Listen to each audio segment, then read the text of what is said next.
Okay, am I close enough to this? I think I am. I think so. Yeah, I think we're good. Make sure we get the audio. I'll get the audio right when we Turn start this talking. phone off. You don't have to turn it off. I noticed you're not wearing your watch today. What happened? I was wearing a watch. I just took my suit, my dress shirt. I just did all that out there in your driveway. Why? we have restrooms. Well, of course you're outside. Do you live in the country? Yeah. Yeah. Oh yeah. I think one of the best reasons to live in the country is that you get to pee outside. Oh, absolutely. You know what I mean? Yes. Like a free range chicken. I can just go wherever I want. Yeah, the rules are off. It's perfect because you think what is privacy?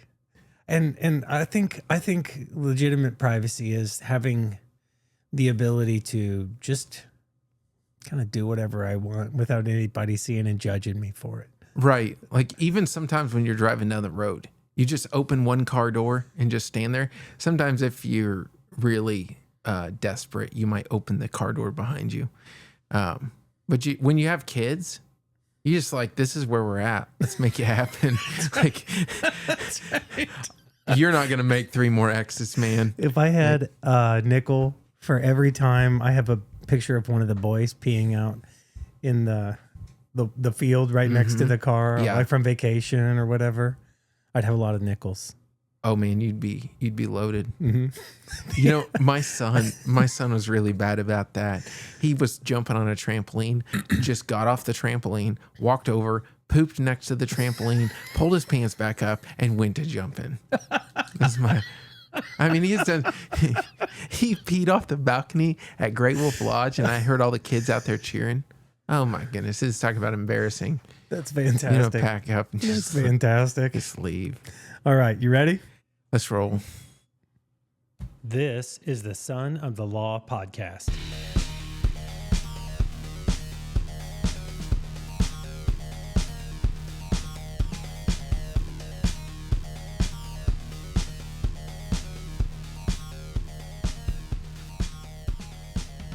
Hey, everybody, welcome. This is the Son of the Law podcast. I'm your host, Jay Christopher. Joining me in my home this morning is Ben St. Pierre. What's up, Ben? Not a whole lot, Chris. Good to hang out again. Back at it, living the dream. It's good to see you again. And, I feel like how long have you been at my house now? Maybe half an hour?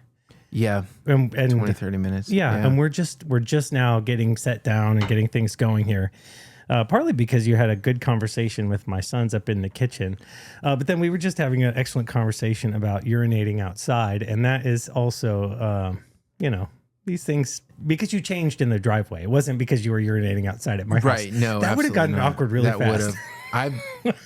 That's something you do at your own house. It's not something you go to the neighbors to do.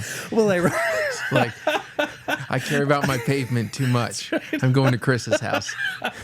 Yeah. The brown spot in the grass. Yeah. Yeah. I don't know if... what are we doing here? Who takes care of your lawn service? Oh, that's right. Speaking, I'd like to thank our sponsors right now. I appreciate you setting me up here. Let's thank first Complete Auto Service Center in Richmond, Missouri, Cutting Edge Landscapes in Lawson, Missouri, and the Lawson Review, your hometown newspaper, right here at the 64062. This episode is brought to you by Complete Auto Service Center. If you've ever gone with the cheapest auto repair only to deal with the same problem again, you already know. Cheap isn't value. At Complete Auto Service Center, value means fixing it right the first time.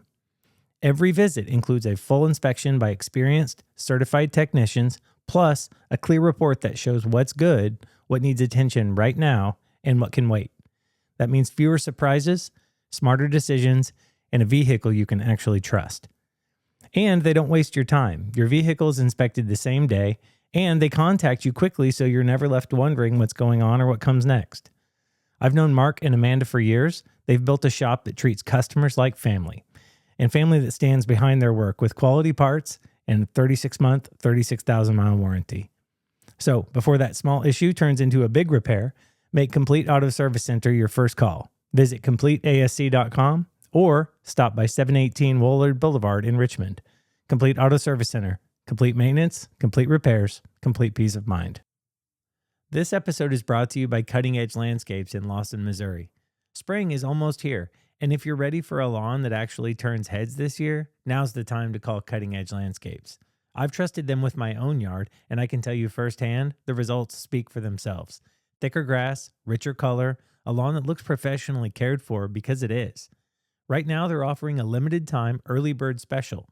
When you sign up for all 5 rounds of their professional lawn treatment program, you'll get 50% off aeration or 1 full application absolutely free. It's your choice. And they don't just do lawn treatments. Cutting Edge Landscapes handles everything. Custom landscaping, beautiful hardscapes, sprinkler systems, all completed by licensed professionals who take pride in every detail. With over 40 years serving our community, they've built a reputation for quality work and fair pricing that you can trust. Spring schedules fill up fast, so don't wait. Call Kent and Brandon today, 816-580-3343, or visit callcuttingedge.com. Cutting Edge Landscapes. Your lawn will thank you. Yeah, Cutting Edge, they take care. We don't have pets at the house, so... It looks like you do now. And I don't think they're going to renew your contract. That's right. Like, what have you been doing in the driveway? It's a massacre. Oh, man. All right. Thanks also to you for supporting the show. As you know, you are why we do this and what this is all about. Message us for merch on Instagram at Son of the Law Podcast, or send a good old-fashioned Gmail, sonofthelaw.podcast@gmail.com. We still have 3 styles of Richardson hats, Ultra Stops tees from small XX. Please share this show. Getting a lot of feedback recently over meaningful content, things that folks need to hear, and really feel like if you share the show with just one more, talk with somebody. Hey, I was listening to Ben St. Pierre, and he had some really cool things to say about his executive sponsor or his executive rise to stardom in the Walmart organization, and I thought of you. That's the sort of thing that, and then share the show. Let Ben kind of help you promote the cause that you're looking to support with your friend. Encourage people to follow the show. Turn those notifications on so you can be ready for that next episode. And don't forget, we drop every other Monday at 6 a.m. so the drive to work or never miss a Monday workout can be extra special. This episode is brought to you by the Lawson Review. Since April 8th, 1881, one thing has never stopped in Lawson, Missouri: the local newspaper. From the very first printing of the Lawson Gazette to today's Lawson Review, this is the county's oldest newspaper with uninterrupted publication. Generations have lived it, written it, and read it week after week. The Lawson Review isn't just news. It's school events, local sports, city decisions, community voices, and the stories that may not make the big city headlines, but matter most right here at home. A subscription is just $29 for 1 year or $51 for 2 years. It's an affordable way to support local journalism and stay connected to your community. Contact the Lawson Review at lawsonreview@gmail.com. Visit at 405 North Pennsylvania, Lawson, Missouri, or call 816-296-3412. The Lawson Review, your hometown paper, yesterday, today, and tomorrow. All right, Ben St. Pierre, you're back, and I welcome you real me. Warmly. Thanks. It's a good coffee, too. Thank you. Cup number 2. The coffee podcast seem to go together. Mm-hmm. But it's too late to rename the podcast. Yeah. But I also think that might be kind of kitschy to name a podcast like Coffee Conversations with Chris or something like that. Because we've tried that. I don't know. I don't think it would roll. I don't either. No. Of course, Son of the Law might not roll either eventually. Someday, when I'm rich and famous, somebody will probably come at me for copyright infringement or whatever because, this should be a legal podcast or something, but it's not. It's based off the logo on your hat. I don't think Coffee with Chris really defines that face. True. It looks like it'd be like Coffee with some random ugly mustache dude. Well, no, I was thinking like it looks like either a friend at a baseball game or a biker. A biker. A biker from Lawson. I've heard of Ewok before. I've not. Do you know what an Ewok is? I don't know what an Ewok is. Do you remember the little hairy creatures off of Star Wars? Oh, I know of them. I can show you. I dressed like one. I can show you a picture. I didn't know what it had a name. That's what it was. I thought it was a Chewbacca. Yeah. I'm trying to think. I'm not that big of a fan to know what type of breed Chewbacca was, but he was something. But the Ewoks were much smaller. Okay. Yeah. Okay. Which I don't know. I'm sure there's people like really frustrated with us right now for our lack of knowledge of Star Wars topics. But I'm sure. I'm sure it's not going to get any better. Agreed. I'm not investing more into Star Wars. Really? I've invested nothing this far. I have so much catching up to do. Like, I think I know who George Lucas is. That's about my extent of. And that's because I heard a joke about it the other day, and I don't know the joke either. Like that's you blew the punchline, man. I was going to ask you what's the joke. Yeah, but nothing. You don't know. I don't know. That's how little I know about Star Wars. I can't. It probably because it wasn't funny to me. I probably didn't understand it. Probably did that courtesy laugh where you're yeah. Ha. Oh, is that the courtesy laugh? Is that what your courtesy laugh sounds like? Because I needed to be able to target it. My wife knows the courtesy laugh though, because she's like, that was really fake. Remind us your wife's name. Amanda. Amanda, if you hear the courtesy laugh, I would appreciate a comment on the podcast when it drops about when he did it. I need to get to know him better. And all of us do, actually. You can be like, yeah, it was 8 minutes and 35 seconds into the video. That's when it was. Yeah. So. All right, let's jump in. We have a ton to discuss. We're going to pick up on our conversation right from where we were at. I don't remember the episode number. It was like 42, I think, maybe, where we met you. We got to know you a little bit, talked about your experience, kind of a traumatic assault life and growing up, alcoholic father, Maine to Alaska to the Midwest, school and whatnot. Kind of made your way up here, and then, some really I'm hanging out with troubling. You. I've peaked. You peaked, right? Yeah, I would say this is a false summit. Oh, okay. if you think it's a peak, you're gonna go a few steps There's further, and you're gonna be like, bigger mountain in the distance, way that I bigger, am missing. way bigger. Yeah. You'll get there. You'll get there. Yeah, This is this conversation may take us there. Who knows? It's possible.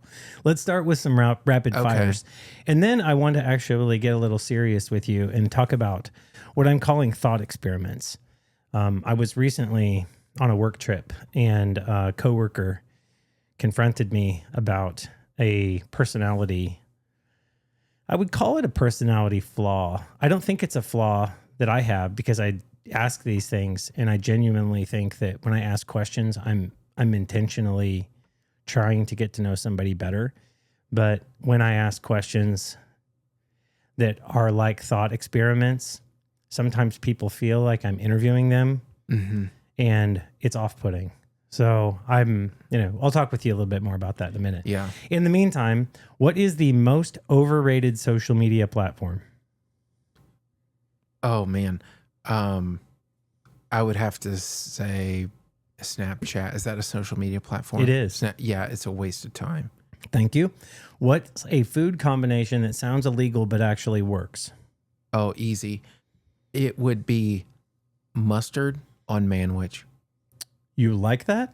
It actually was really awesome. I got introduced to that by a guy. He's like, hey, are you going to have a manwich sandwich? And I said, sure. And he goes, you want to put mustard on it? And I said, no, I don't think so. He said, yes, you do. And so he got the mustard and went in Rome. And so it looked like Big Bird got in a fight with Elmo. Oh, that's right. Because manwich is red. Between two pieces of bread. It was awful. It looked horrendous. And I ate into it. It was amazing. It was really good. Who would have thought that would have been the answer? Manwich with mustard. You have to be super poor to come up with a lot of this stuff. So, True. It's like beans and rice and beans. It's amazing stuff comes from the people who have the least, and then they throw it out there, and it's incredible. I love that. I saw a recent reel on, I don't know, one of the social media platforms. It wasn't Snapchat, so you can know that I wasn't wasting my time. But they were talking about foods you can eat when you're on a budget. And, it's a classic Dave Ramsey bit, beans and rice, rice and beans.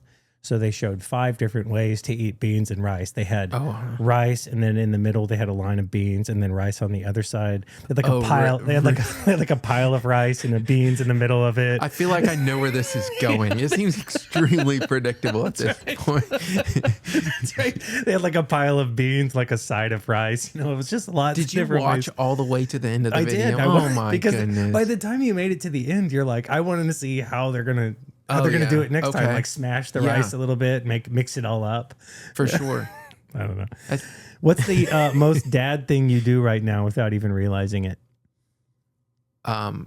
Giving everybody advice on everything, like as if they care. It's like, hey, that mower would go really. You should use these blades. Like you're in the hardware store aisle, and there's a guy there. Just a random dude. Random, yeah. Just look and be like, hey, there's a sale over on conduit in aisle 15, just in case you need metal conduit. Like the other guy's probably like, oh, I'll check that out. If he's, I'm saying if he's dadding out with you, that's exactly what he's doing. Exactly. He's like, oh man, I need some conduit. It's like, I've never done electrical in my life, but I'm going to do electrical today. I've been meaning because to it's do on that. sale. So yeah, just throwing out like ridiculous information that clearly nobody cares about, but I mean, yeah. There it is. What is something people spend way too much money on? Oh, food. Really? Oh my goodness. I think people waste so much money on food. You could live off of practically nothing, but food and entertainment. Okay. The rephrase that question. Repeat that question. What is something people spend way too much money on? Non-tangible items. There. Okay. Yeah. Things that you can't touch. Things aren't actually physical. Things that can be revoked. Okay. Yeah. You think you own them and you don't. You have no control over ownership. You're one update away from losing it all. Oh, yeah. I got you. Yeah. Yeah. I'm feeling you. Yeah. All the platforms, all the... Hey, you want me to say a controversial Dave Ramsey thing real quick while we're at it? This is why we're here. Okay, so we talk about non-tangible items. Dave Ramsey teaches you how to get out of debt, and that's great because you don't want to spend your life in debt. Certainly. But he doesn't say a whole lot about subscriptions. He doesn't say a whole lot about rent. So you can spend your whole life renting and having subscriptions and all these other things and be completely out of debt, and you're in a worse place than if you were making a monthly payment on a mortgage. Oh, okay. So subscriptions, non-tangible things that can be revoked, those are the things that have the most negative impact on you. Yeah, I love that. And, as polarizing as it is, sometimes people need to hear the truth, regardless of how it might sting. Yeah, Dave hasn't talked to me in years now. No, I've never talked to Dave. But what is a random hill you're willing to die on? Tall one.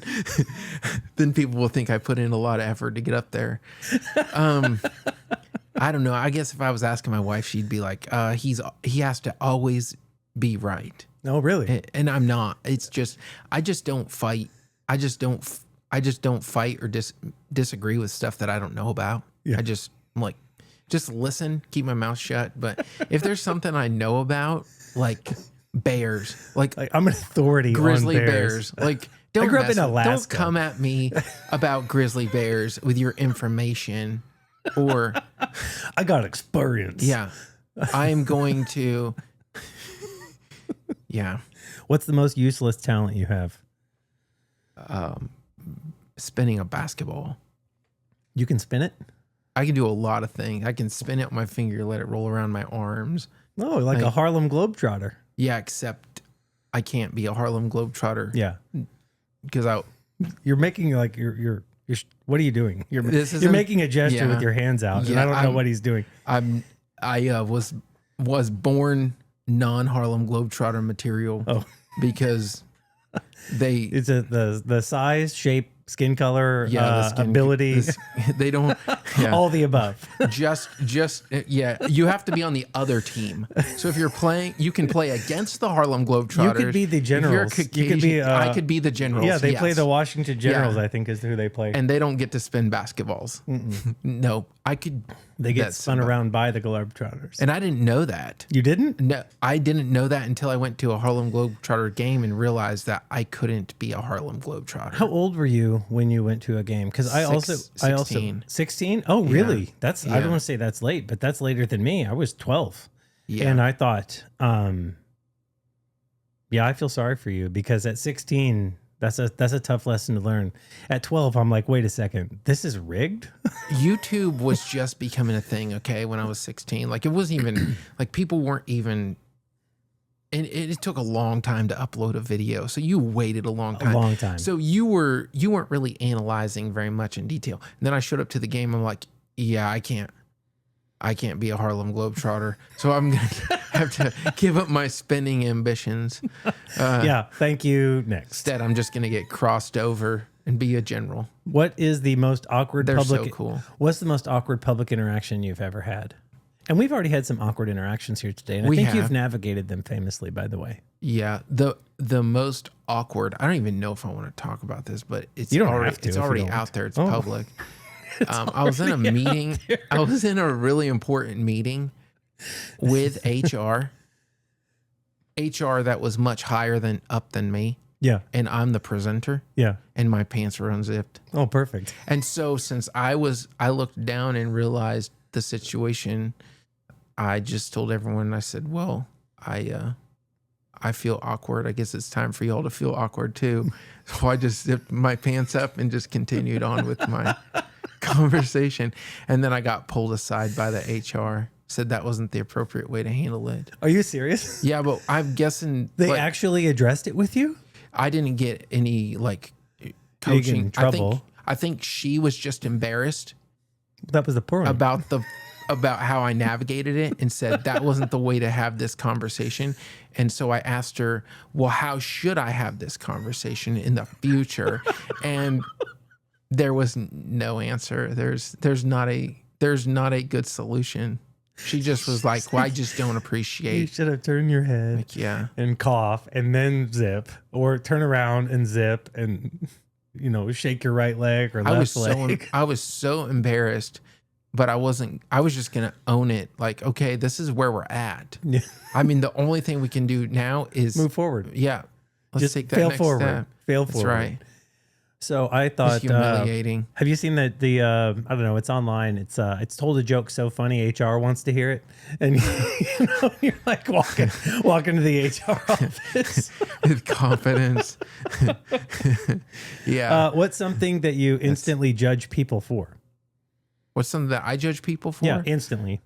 When you tell a fact and they say, oh, probably, or you're like, no, it's legitimate. Like, it just, like, a tornado went through Lawson. Yeah, probably. No, not it did, probably. Or like, it didn't. It's factual. Like, is it actually, or they'll say, I don't know about that. It's just like, it's okay. You do or you don't. I hate it when they're just like, the internet has made everyone a skeptic. And so you can't even get two sentences out anymore where somebody's like, I don't know. Are you sure? I'm just like, oh, okay. Yeah, I got nothing. I got nothing for you. Got nothing. Most stressful phrase to hear from your wife. An example might be, we need to talk. Or, can you come look at something? Like, what's the most stressful phrase one might hear from his wife? Ooh. That's that first one's certainly, you said we need to talk. That one's stressful. Is it? She says that? Well, it doesn't mean we need to talk. It means I need to talk and you need to confess or acknowledge. That's right. Like, or agree. This does not mean we're talking. Like, there's no we. Like, this is a one-way conversation. What's the most Midwest thing about you? You haven't lived in the Midwest your whole life. And so, now that you're here, do you do the finger thing? The finger thing. I don't know. When you're driving down the road and you flick the finger at the person. No, I actually full on wave. But you're a waver. I'll wave, but mainly to the guy who's holding the roadwork sign because there's road work going on everywhere. Nonstop, everywhere. So I'm like waving to the roadwork guy, making sure he knows I'm not gonna hit him. Like, look, I know you're there. I'm acknowledging you. I appreciate you. Andrews. Yeah. Thank you. I'm going around. I always used to tell the kids anytime we'd see that road work and I'd get frustrated. I go, look, kids, your tax dollars are hard at work. It'd be some random dude like sitting out there on his phone holding holding a sign, and I'm like, yeah, his hard hat's off. It's over in the grass. It's like I'm not even wearing this thing. Sitting there and like, if I'm gonna get hit, this hard hat's not saving me. Some microcent of my meager contribution to the tax roll is funding that, right? Did I answer the question? I don't know. You tell me. I don't know what it was. What's something that gets harder with age that nobody warns you about? Oh man, seeing your kids do the same thing you did, because in a lot of the things you're like, oh, they got to keep going through it. Yeah, they got to keep going through it, or else they're not going to learn. Yep, and that's hard. Yep, because experience won't teach. Experience will teach what words won't. Yeah. Yeah. Man, that's painful. Like, I hate that. Yeah. I had a couple of more questions, and we might come back to them, but I think that's a perfect transition to the thought experiment. On a work trip recently, I was spending quite a bit of time in the car with this person. And, the way I like to make time pass is I get pretty tired and pretty... and now naturally the first 15 minutes of most of my podcasts are pretty lackluster when it comes to the depth of conversation. But you get to know somebody, and then once you get to know somebody, then I feel like I can go to that next level, and I don't want to just spend the entire time joking or whatever. Like I really want to get to know you. I really want to understand what you're about. And so I like to phrase questions in the form of thought experiments so that we can work through it together. And I'll ask a question like, tell me about a time you guys were doing this, or have you ever, one of the questions I asked was, this person was a pretty high ranking person in the organization. I said, how many times have you as a high ranking person, made a decision and then somebody above you suggested that it go another way, Like, because it's challenging. You're trying to be a leader in an organization. You're trying to, hundreds or thousands of people may work directly beneath you. You feel like the right thing to do is to go a certain way, and then somebody above you makes a call that's polar opposite to the one that you would have made, and then you've got to kind of eat it. And I just want to unpack that. Just want to understand more. Yeah, and this was frustrating for the person because. It was as if I was challenging the person or whatever and whatnot. And like, it just wasn't well received. And so anyway, I navigated it fine. I mean, we worked it out. I apologized. I was like, kind of informed the person. He could see, he let me know that I'd crossed the line, and I was like, I'm sorry, didn't want to do that. And we have an awesome relationship today. And I've grown from that. Right. So I try to dig in. But it's prompted me to reflect on it a little bit. And I came across this on the interwebs the other day, and it was, small minds discuss people, average minds discuss events, and great minds, you know what it is? Ideas. Yeah, great minds discuss ideas. Mm-hmm. And in my pursuit of a great mind, I'm trying in most conversations, and I hope people realize that in this long-form podcast, to have more conversations about ideas, ambitions, direction, and personally, I reflect on that stuff a lot. One, just because it's interesting to me. Two, because I have a tendency to dwell in the small-minded place. Do you know what they said? Do you know what they did to me? Mm-hmm. You know that person? They probably think that, you know what I mean? I'm a middle-born, so I'm just kind of always thinking things or driven by certain people or whatever, or the event. But I was I was recently reading a book, and I wanted to I'll tell you what book I was reading, but I wanted to kind of walk into it by asking you, what was the last great book you read? And you can't say the Bible. Oh man, I could give you a couple, but there's a book I'm having my son right now read, The One Thing. The One Thing. The One Thing, yeah. Who's that by? I don't know who the author is. Okay. And I don't get real hung up on authors because authors can have one good book and have 10 trash books. Thank you. And The One Thing is reminiscent of City Slickers. Did you ever see City Slickers with Billy Crystal? No. Oh, man. No. You're killing me. You got to see City Slickers with Billy Crystal. I haven't watched hardly anything in life. That's fair. That's reasonable. Tell me about the One Thing book. So, well, here, I'm going to... so this is the book I'm having my son read. But I want Did you read it? Yeah. Okay. But I want to tell you about another book. A better book. This is perfect. So The One Thing is where I want him to start. Okay. But here's the book that is extremely impactful. And it was a book by General Stanley McChrystal called Team of Teams. Okay. Incredible book. Because most of us don't realize that we're leading somebody. Most of us don't realize that we're leading multiple people. If you're a father, a mother in a home, you are leading not a team, you're leading a team of teams. You're leading individuals who are all contributing in all these different ways that constantly have to come together. And the uniqueness of this book is it not only describes like how militaristically things work and things like that, but it really breaks down the ownership of how you are fighting an unseen enemy, an unorganized enemy. It really teaches you how you're up against, how to deal with facing the unknown. Because the problems that you're looking at right now, do you want me to go and like talk more about this? Yeah, I mean, I would love for you. So just in a nutshell, most of us, tomorrow's problems, the reason that they're problems is we didn't see them coming and we don't know how to navigate them when we get there. And so then we tend to just really get aggressive about the problem.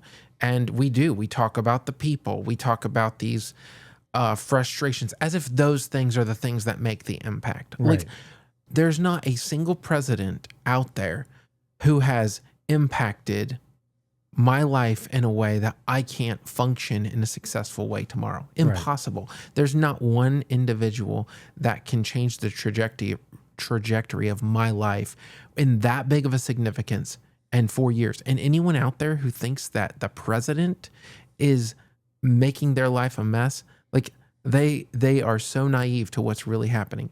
And this is Republican, Democrat. This is not a political conversation. No, it's everyone. Yeah. It's every president that's ever existed. Like that one man can't change everything.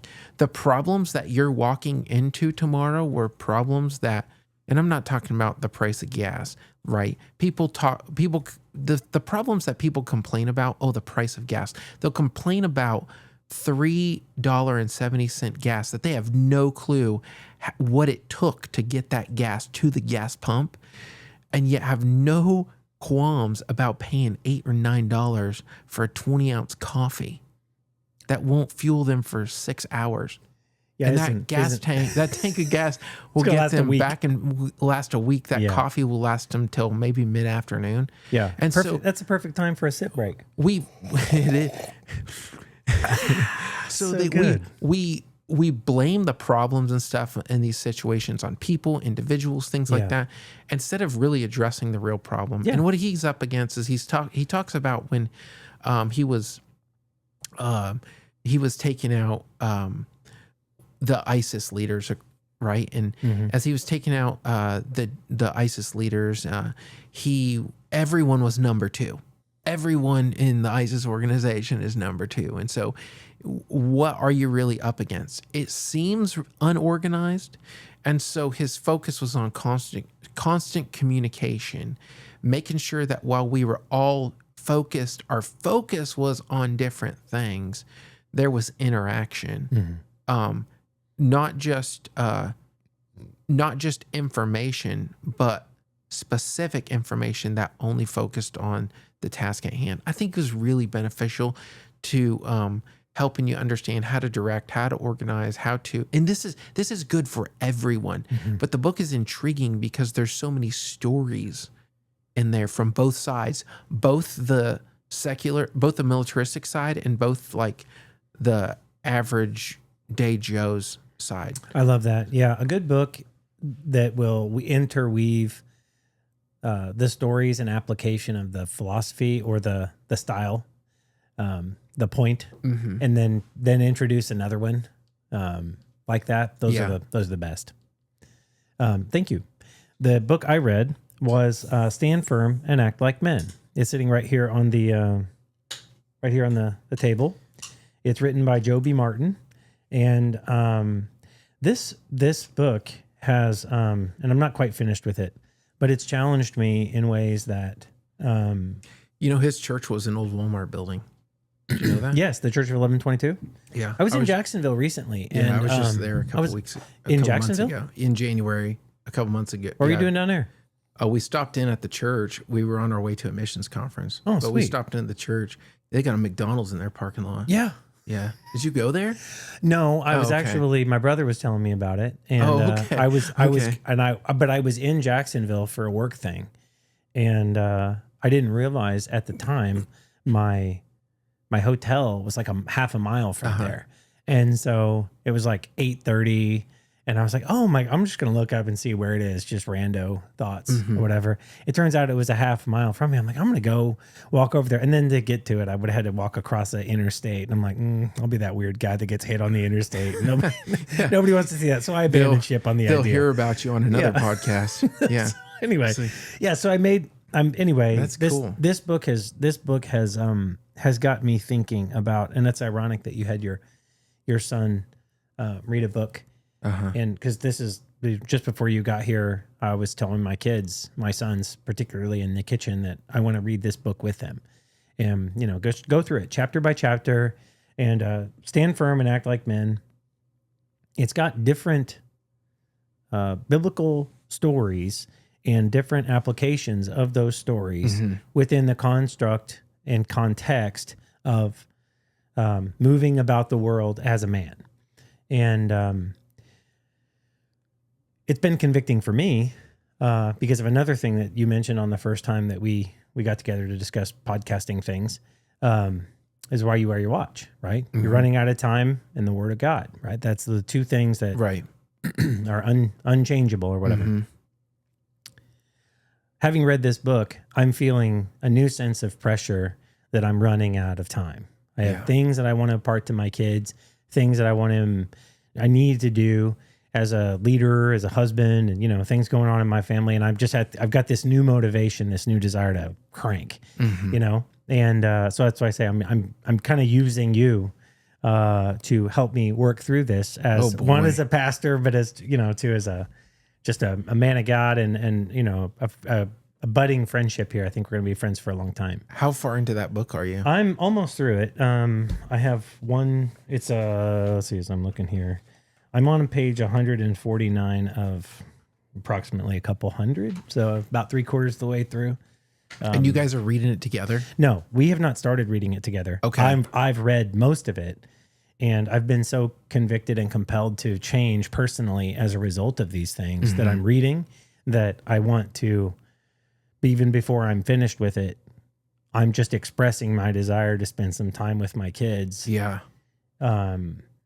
Showing them things that are motivating me at my age when they've got, so much more time than I do to get good at some of these things that I feel like I'm just now considering as a dad of 22 years. You know what I mean? Like you could literally change this right now, and the net impact to your world, the net benefit to the world, and as you move about the rest of your life is going to be so much better.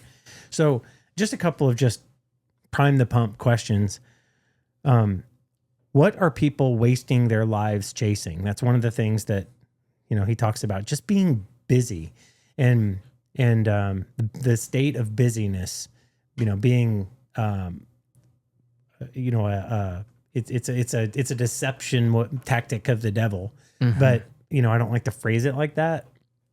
It's just, you know, when you're busy, you're not necessarily doing something productive. It's just amused, right? You had a definition actually for what amusement means, if you want to care to go that way. We were talking about that earlier. We talked about how amusement, it means to stare stupidly. To stare stupidly at. Yeah. And so when you go to an amusement park, you're going to a park to stare stupidly and be amazed by things that just go round and round and stop in the same place they begin. You get off where you started and you don't ever go anywhere. Yeah. Amusement. Yeah. Yeah. What a waste. Right. Well, and so in the spirit of that, what do you think people are wasting their lives chasing? What do you think people are wasting their time being amused by? You know, there's a lot of things that people, I think, are being amused by categorically. When it all comes back to one thing, everyone, I think, is being amused by, or they're chasing, and they don't realize this, but they're chasing being God. Who Jesus was on earth and what he did for us, we all want to be that person, which is why you have rock stars, which is why you have celebrities, which is why you have socialites. You have people who desire to, but he wasn't known because he ran for political office. He wasn't known because he was successful in business. He wasn't known because he put together really good movie structure and things like that. He was known because the scriptures teach us that all of even the rocks would cry out if man did not proclaim his name. And so we like it when we hear our name. We like it when we hear our name. And so a lot of us are chasing, well done, thou good and faithful servant here. Like we crave endorsement. Well, there's a simpler word. I'm using a word like we just reviewed LinkedIn. We crave people's approval. There's a safe word. Yeah. We crave approval so bad, and we're seeking approval so bad. We want to be loved for our accomplishments. That's why when you compliment your child for sweeping the floors, and then as a little kid, and they're always sweeping the floors as a little kid. Whatever you compliment them on, you tell them, you can't, you start getting onto them for how they're holding the bat and how they're throwing the ball, and it's not long before they're not playing ball at all. Yeah. So when they're young and it continues to trickle on into our old age, we're chasing the approval of others. That's what it all comes down to. Yeah. Like we're doing things that we don't even want to do a lot of times, just because we like the approval of others so much. That's fascinating. And I'm sitting here thinking about, when you put their name into the praise or the criticism, that is going to be a reason to celebrate the name or a reason to reject the name. Yeah. Right. So it's, to use your example for sweeping the floor. Great job, Ben. You swept the floor. Great job. Excellent, Ben. Or Ben, come on. You got to choke up on the bat. Come on. You got to run to first, Ben. You don't run to third. We fight them on all the things we want them to do. Yeah. And then compliment them on all the random things that they normally chose to pick up on their own.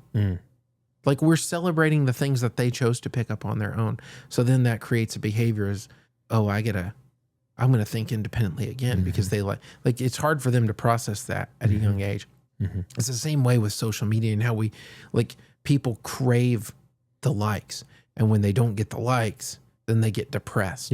As if that's what motivated them. Or they crave the attention from a particular person. They don't even care about how many likes, but if the right person does not acknowledge them, then they're devastated, as if they just lost relationship or trust. And so we're.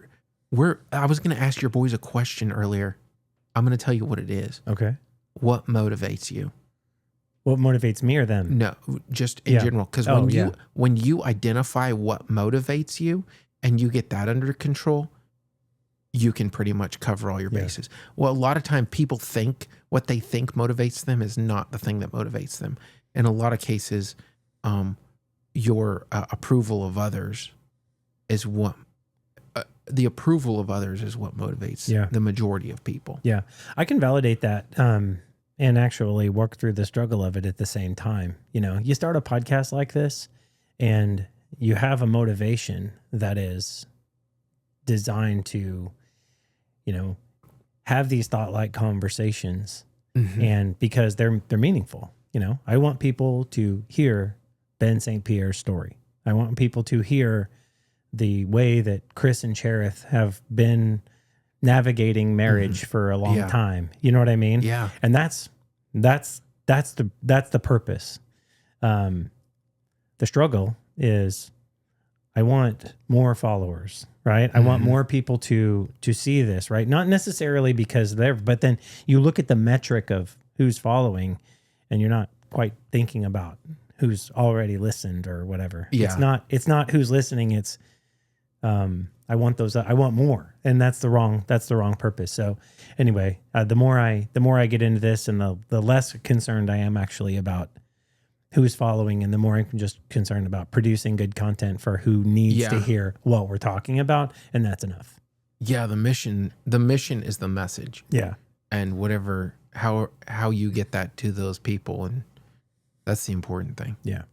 Well, thank you for that long introduction, but let's pick up on your story. You said something about Amanda, and you said anyone who can love someone who can't love you back is worth spending your life with. Yeah. I don't know if you remember saying that. I'm now struggling. That actually brings tears to my eyes when I think about that, because that is one of those things that I know to be true. Can you through the tears in your eyes? Oh, yeah. I don't know. Can you help me unpack that a little bit? I'd like to get into kind of your early married life, and then I want to talk about your career climb at Walmart as we navigate these things. But you've just expressed this closeness with your wife and family, and I want to move into that conversation. Yeah, because when we first met, we met through the accident, right? So we meet each other. I don't have a clue who she is. I don't know her at all. I can't hardly even see her. My eyes are swole shut. I can't even see her, make her out of who she is, what she looks like. But she was there almost every single day, and she felt bad for me. I knew at first.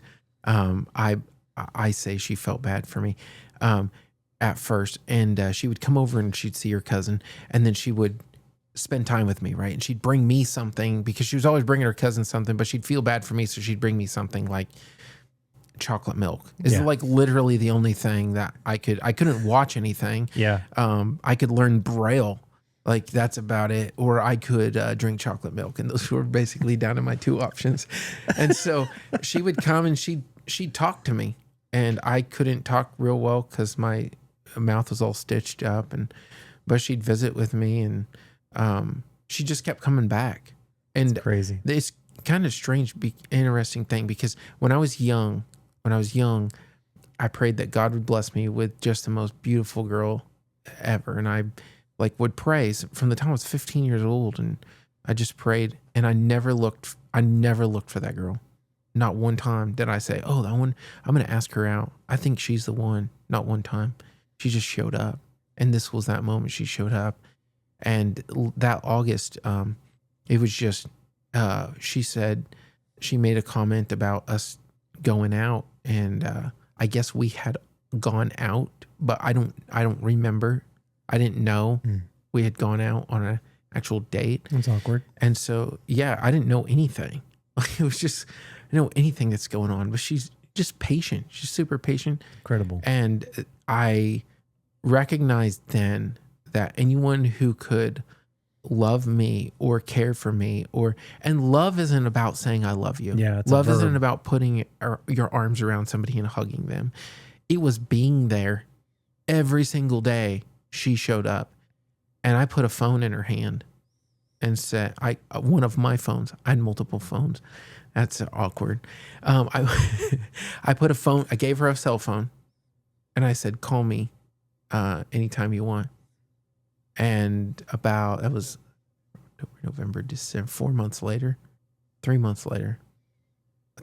asked her to marry me, because I realized that someone who can love you when you can't love them back is worth spending every day of your life with. That's awesome.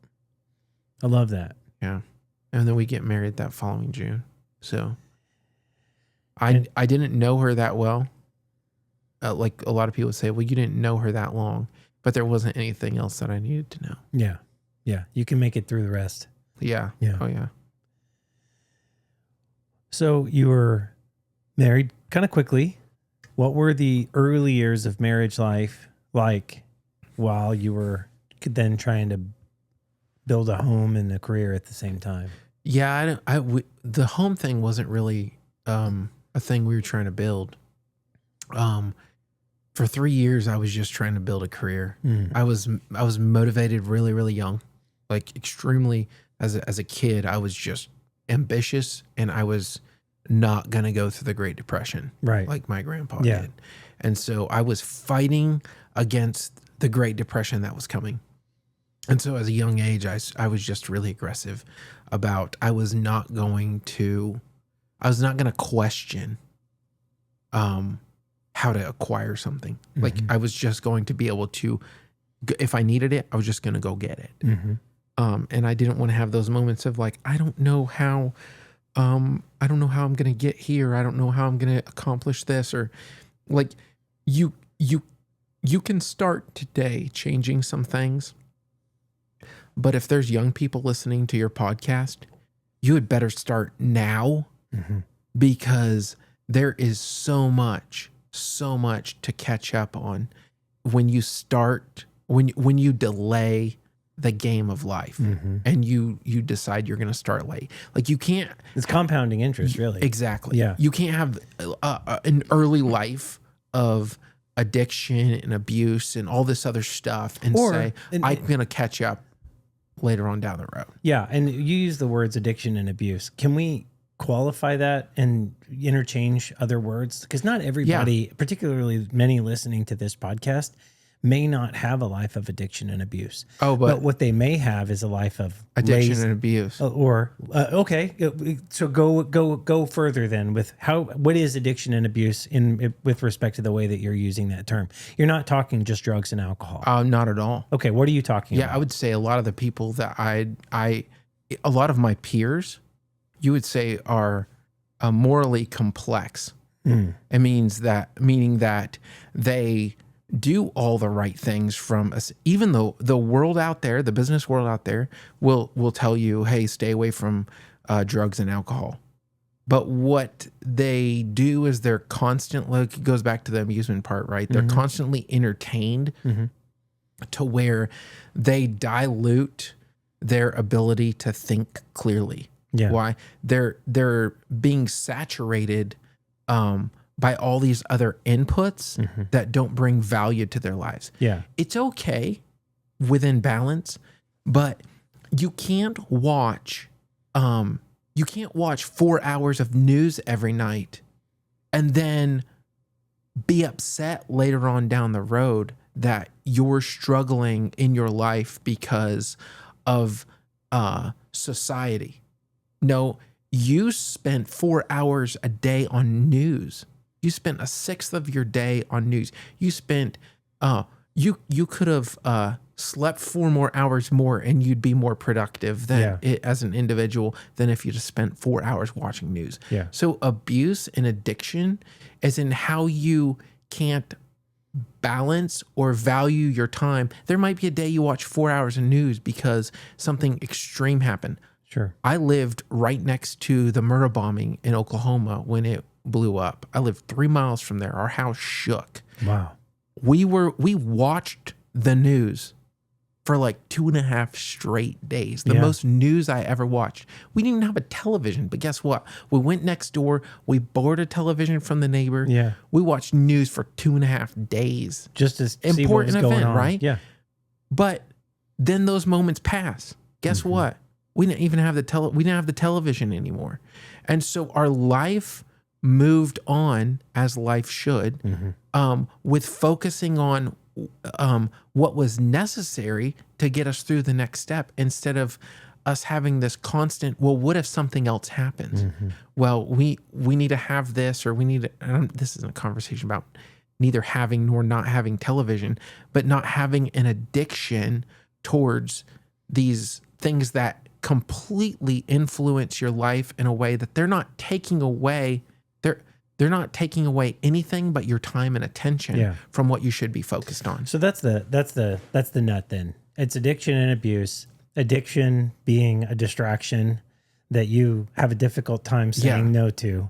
Abuse being the time that's lost in the process, right? You're abusing yourself, you're abusing your potential by spending too much time, in some cases watching TV, sometimes social media, right? You can put the name on anything, but ultimately you're firm in addiction and abuse. Yeah. You could be addicted and abused to work, be addicted to work. Yeah. And then wonder why your life is falling apart because all you've done is focus, 20 hours a day, workaholic. Yeah.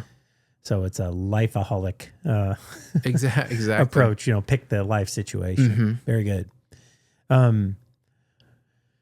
You describe your relationship as one continuous day. How does that shape your perspective as milestone? You remember that? Remember that piece of the conversation? Is that relevant here even? Yeah. Maybe can you give people a bit of a background to what one continuous day means for you? So like there's a lot of things I don't remember. I remember like one specific event, like sitting back here in your room. I will learn something new about this room every time I come. One of the things that I'm learning today is that tree kind of looks like a shark, right? Yeah. Over there. It's kind of cool, huh? Yeah, thank you. That tree on the wall kind of looks like a shark. Yeah. And I was intrigued by that. None of the other stuff around here is really relevant other than this table. But so the similar situations and things like that, like I'm not going to remember that a week from now. I'm not going to remember that exists. But when I come back next time, I'm going to be like, oh yeah, there's this. And so like one continuous day, like I don't remember the details of hardly anything in life. I don't remember any of my kids being born. I don't remember. It's as if we met and then we're just having one really, really, really long conversation. Now I can't remember the negative things. I can't remember the positive things, which is both good and not good in some instances. But it's just, that's normal.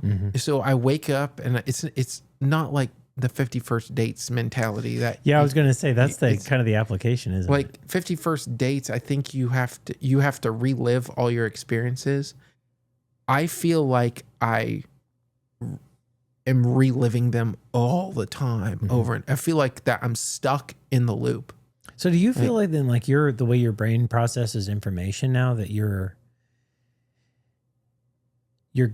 it's a gift? Because if you're always in the conversation, if you're always thinking about it, if it's one long conversation, you've got a greater memory in certain areas or in certain aspects than others. So the details of the conversation, like I don't remember. Like you help prompt me, like in uncertain extents. Like you're like, hey, do you remember this? I'm like, something to that effect, or maybe I don't. Yeah. But the reality is so because what I'm living through is part of my belief system.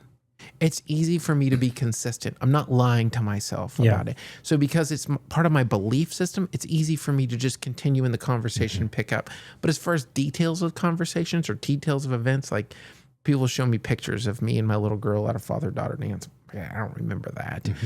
In fact, most of the pictures, like things that happened 3 years ago, I won't remember like any of the details about that. That's crazy. But like I remember the relationships with those people. Last night late last night I took my little girls to Cabela's. Last night, yeah, to drop their 4-wheeler off to get it fixed. Okay. Drop their 4-wheeler off. While we're there, I'm walking through and just my mind tells me, hey, that's Monty Summerland, a guy from Walmart who used to work with you a long while back. And I just looked at my girls. I'm like, hey, that's Monty Summerland. He used to work with him a while back. And I just keep walking.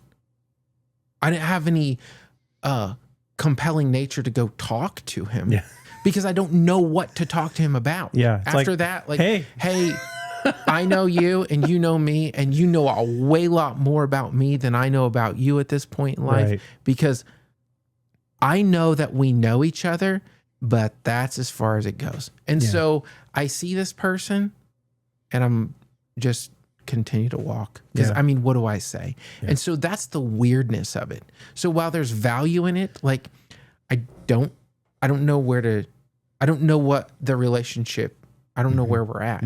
Like, I don't know. I can't even, hey, so you're at Cabela's. Like, how does that conversation go? So you like looking at boots, huh? Does he work there now? No. You just saw him shopping. He's from Brookfield. Oh, okay. He's not even from here. He's from Brookfield and he's down in Independence at Cabela's. Oh, okay. And we just happen to be like, I'm in the sunglass section. He's over in the shoe section. And I'm like, hey, that's Monty Summerland. Like, I can tell by like the way he's moving and stuff like that. I see his head shape and I'm like, that's who it is. And I just casually say it to my little girls and we just keep going. Why? Because I don't know where that conversation goes. Because I don't know. I know that we're connected in name and in company, but I don't know any of our interactions. I can't remember any of them. That's fascinating. That's fascinating. But I really appreciate kind of how you talk about how you're not living in a contradiction because of your daily disciplines or whatever, right? I mean, you're just kind of moving about. So let's go back to maybe when you and Monty worked together or before or after. So I'd like to, and again, I don't know how to really transition, so I'm just jump right in. You were with Walmart and you were with Walmart for a lot of years. 18 years. And in that 18 years, you moved like a rocket ship through the company. Yeah. And kind of started, as we talked, it kind of led to your assault here in Excelsior. You were in a kind of a management training program and got out of that, came through that, and then back with the company. And in this new mental state with this new wife, and young Ben St. Pierre goes to take on the world full of ambition. Can you maybe give us a quick summary of your journey through Walmart and then what made you successful, some of the practices and processes you used, and then, just ultimately your experience working there so people can have an understanding of like your career and kind of how you navigated that place? Yeah, I think what you're going to actually find is that working for Walmart and what you go through positionally is going to be the boring part. But really? I'm going to throw that out there real quick. Okay. Because I started as a temp associate. This was supposed to be a temp job, right? My dad takes me to Walmart, says, hey, go in there, go get a job. Let me know, come back out when you got a job. So I go in there, tell the personnel manager, said, hey, I got to get a job. She's like, okay, if you fill out this application, and her name's Janet. She hands me, I still remember her to this day. You fill out this application, and if you will look at it, call you back. I said, my dad's waiting out there. He said, I have to get a job. I'm not going back out there until I have this job. And so she says, okay. And so she brings in this guy, Wilbur. Wilbur sits down with me, interviews me. He's like, alrighty, well, we'll call you back. I said, my dad said I can't leave until I have a job. Like, I need to go out. I have to be able to say I have a job. Yeah, the store manager comes in. That's the expectation here, sir. Yeah. I'm like, you realize I'm not scared of you. Yeah. But there's a man in that car who's a 21-year veteran. I'm afraid of I am not going to tell him they're going to call us back. Yeah, you didn't get a job? Get back in there. Do you think the guys in Normandy were waiting for a call back? I don't think you're giving them a call back. I think you're answering the question now. So we go, he brings in the store manager. He tells the store manager exactly what I said. And the store manager starts laughing in front of me. Yeah. He goes, okay. Proceeds with the rest of the interview, hires me, tells me I can start Tuesday. And so I said, okay, that's all it took. I went out, told my dad I got a job as a temp garden center associate. I was putting together grills and patio sets and things like that. And that's pretty much what I was going to do until I found something better, right? That's what you do as a young teenager. You go get what's convenient until you find something better. Yeah. And one of the things that happened during this time is like I go off to school in Arkansas. Mm-hmm. So when I'm going to college, I decide that, I'm going to work overnight instead. So I work overnight while I'm going to college, keeping the same job. Sleep really is overrated, isn't it? Sleep was a waste of time. In fact, I worked 2 jobs. I worked full-time overnight stocking shelves. Yeah. But that's only 5 days a week. You've got 7 days in a week. So I went and got a part-time job at a place called San Francisco Bread Company. Is that like Panera now? It's just like Panera. Okay. Mm-hmm. That's a train. Oh, okay. Yeah. I was like, wow, that's intriguing. Friends of the podcast are used to it by now. It's like, that's just another train going There's by. a train. Yeah. So I'm working at Walmart. I'm working at San Francisco Bread Company, which is very similar to Panera Bread. Yeah. And then I get out of college, and we talked about that. I am just going to go into management. Mm-hmm. The accident takes place, and that gets delayed a little bit. And then I go into management. I become an assistant manager. They ask me these questions. Why do you want to be an assistant manager? Well, the answer is easy. For me, it's easy. What's the answer? So I can become a co-manager, a co-store director. And so they're like, okay. And I move into that role, and I carry out for 2.5, 3 years and do well there. And I apply for a co-store director role. The first time I don't get the job. Somebody with way more experience, I'm talking years and years of experience, gets the job. And I'm really bummed about it. I'm like, man, I didn't get the job. Now I gotta re-show myself because I'm gonna prove even more that I'm qualified. Well, this guy who got the job as the co-store director doesn't make it a year.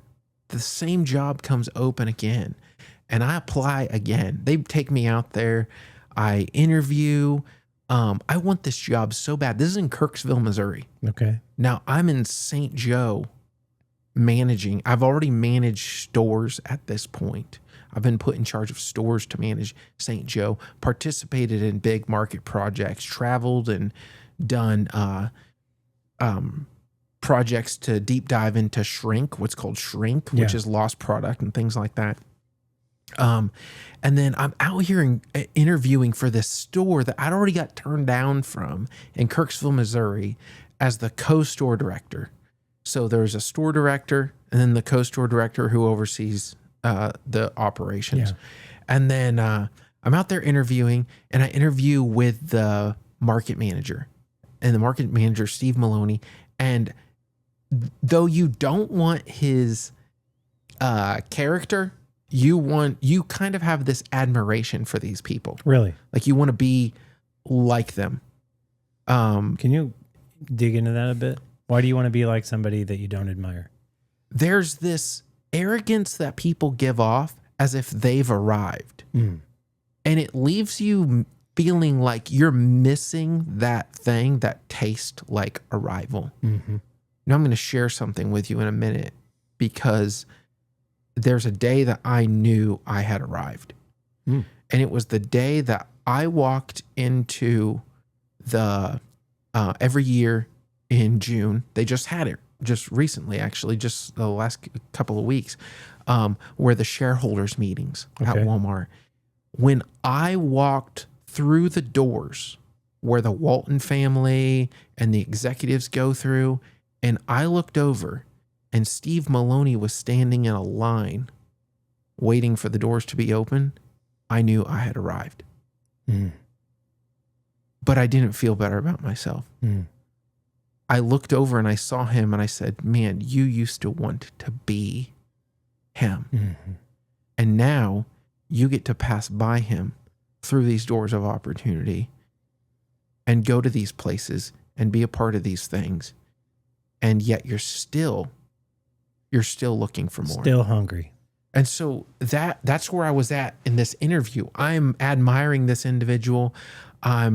This guy told me, he told the store director, he goes, I don't want him. He's too young. This is the second time I'm interviewing for the same exact store. And I'd applied for several stores, but I got told he was telling the store director he's too young. Well, the store director at that time, the store manager at that time, knew me really well. It was like, no, I really, really want him up here. So they hired me as the co-store director. I'd already had very successful habits, but when you're lower on the bottom, you tend to, your behaviors tends to get whitewashed by the amount of people that either oversee you Mm-hmm. or the people that are your peers. So it's hard for them to hone in on how this success is actually being attributed. And so I did get into that mindset where I'm just like, man, my contributions are just whitewashed Mm-hmm. by all the noise around me. So there were certain things that I would set out to accomplish. And so what I would do is I would hone on the most difficult tasks. I would see where everyone else and who was committed to our market strategy or whatever, where everyone's failing or where they were struggling. And I would say, that's where I'm going to be successful, because I'm going to fix it. In the area that's the most difficult, I'm going to really hone in on that, because that's going to be the one thing that makes me stand out. Mm-hmm. And I did that my whole career. I was like, okay, where is everyone failing? Because most of this, where we're all successful, like when you're running a 15% comp or a 3% comp or 8% comp, and then the next month they're running a 15 and you're running a 3%, and somebody else is running an 8. The reality of that, You're all the same. is those are just percentages based off of last year's metric. Yeah. So what those tell me more of is not that I'm better than last year, but I'm inconsistent with last year. That's what it tells me. Mm-hmm. Because I could have had a really, really bad year. I could have had a really, really good year.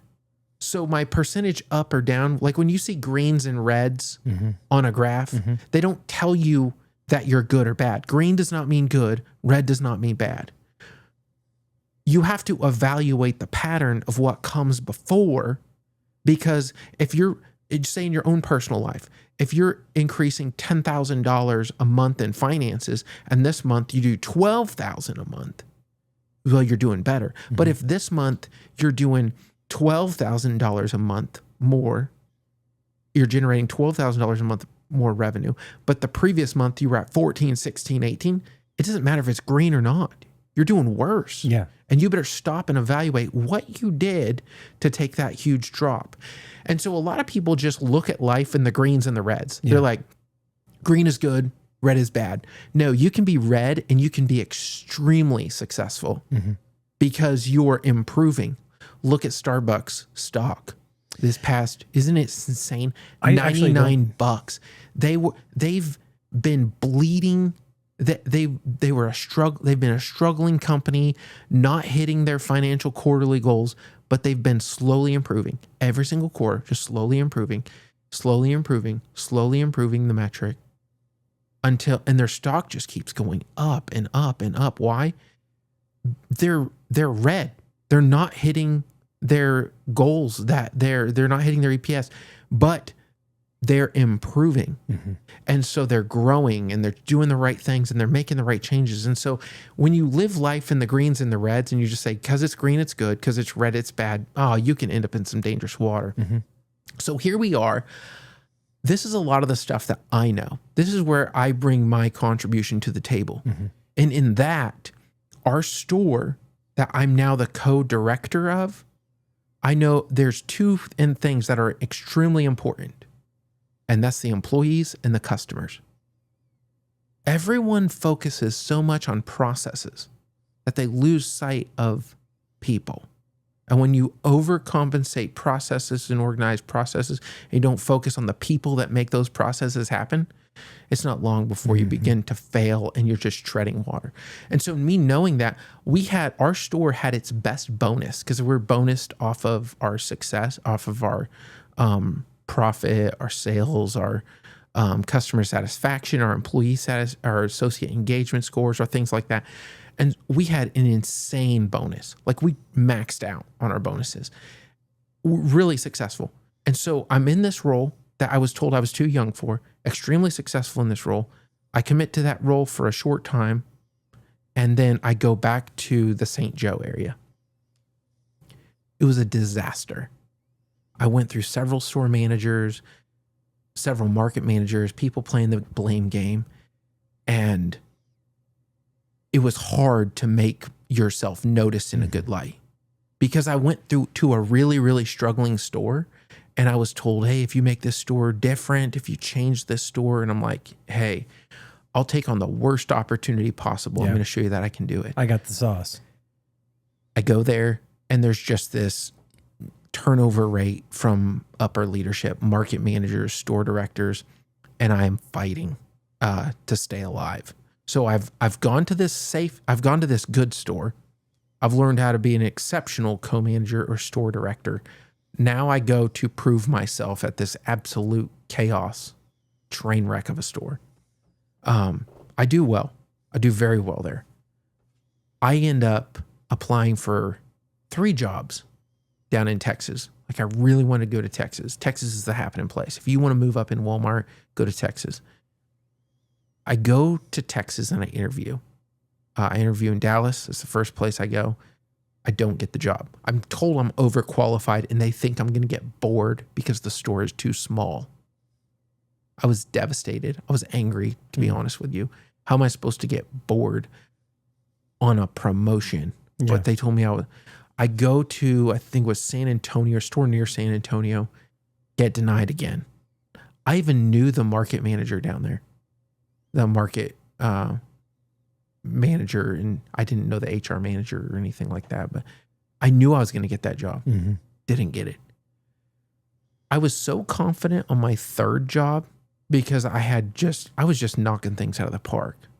I was so confident on my 3rd interview with a different store. I applied again in Austin, Texas. It was less than a mile from where my mom and dad lived. And I went to that store. Didn't even tell them I was in town.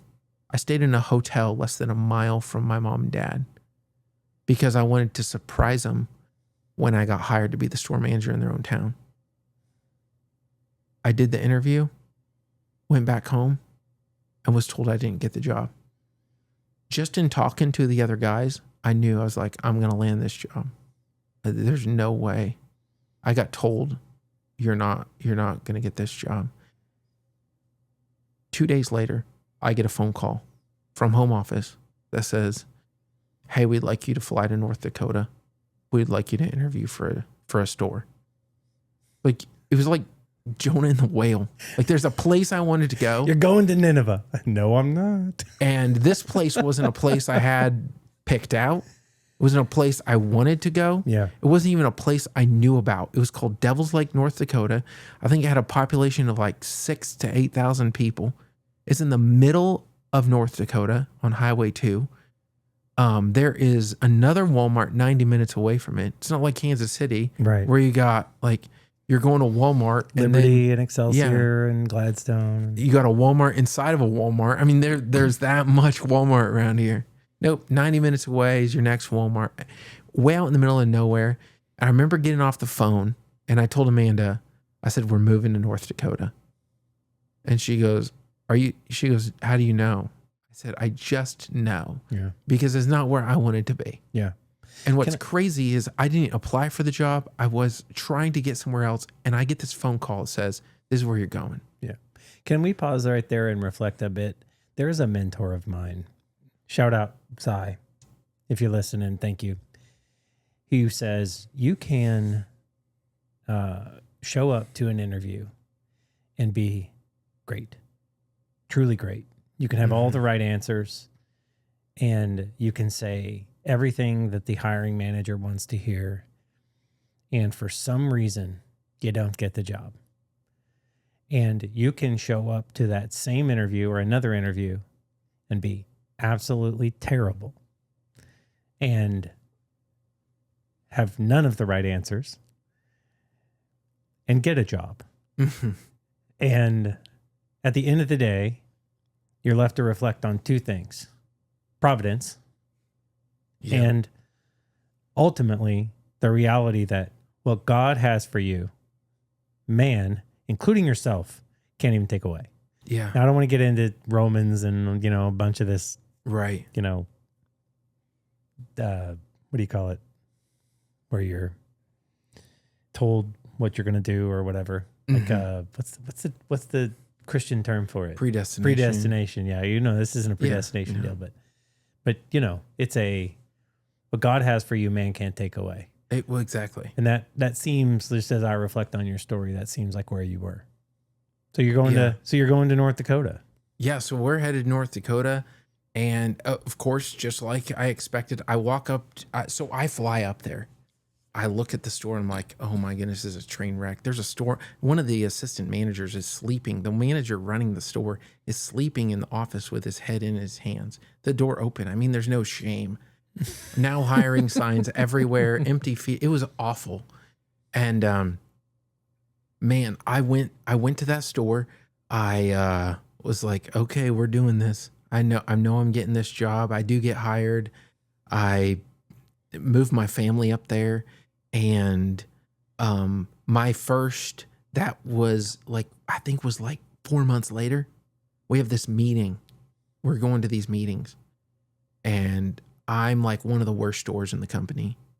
I have the worst automotive in the company, like everything. Like the automotive is so bad. Like you couldn't even possibly imagine this, that if you are a customer who's coming to the store, like the automotive would be shut down for weeks on end because there's no employees. Like I don't even know how the store was bleeding money. It was in the negative. Was losing like $500,000 a year. You wanted a problem to solve, bud. You got one. Oh man, it was fat and ugly and mean and angry at me. It was the biggest problem ever.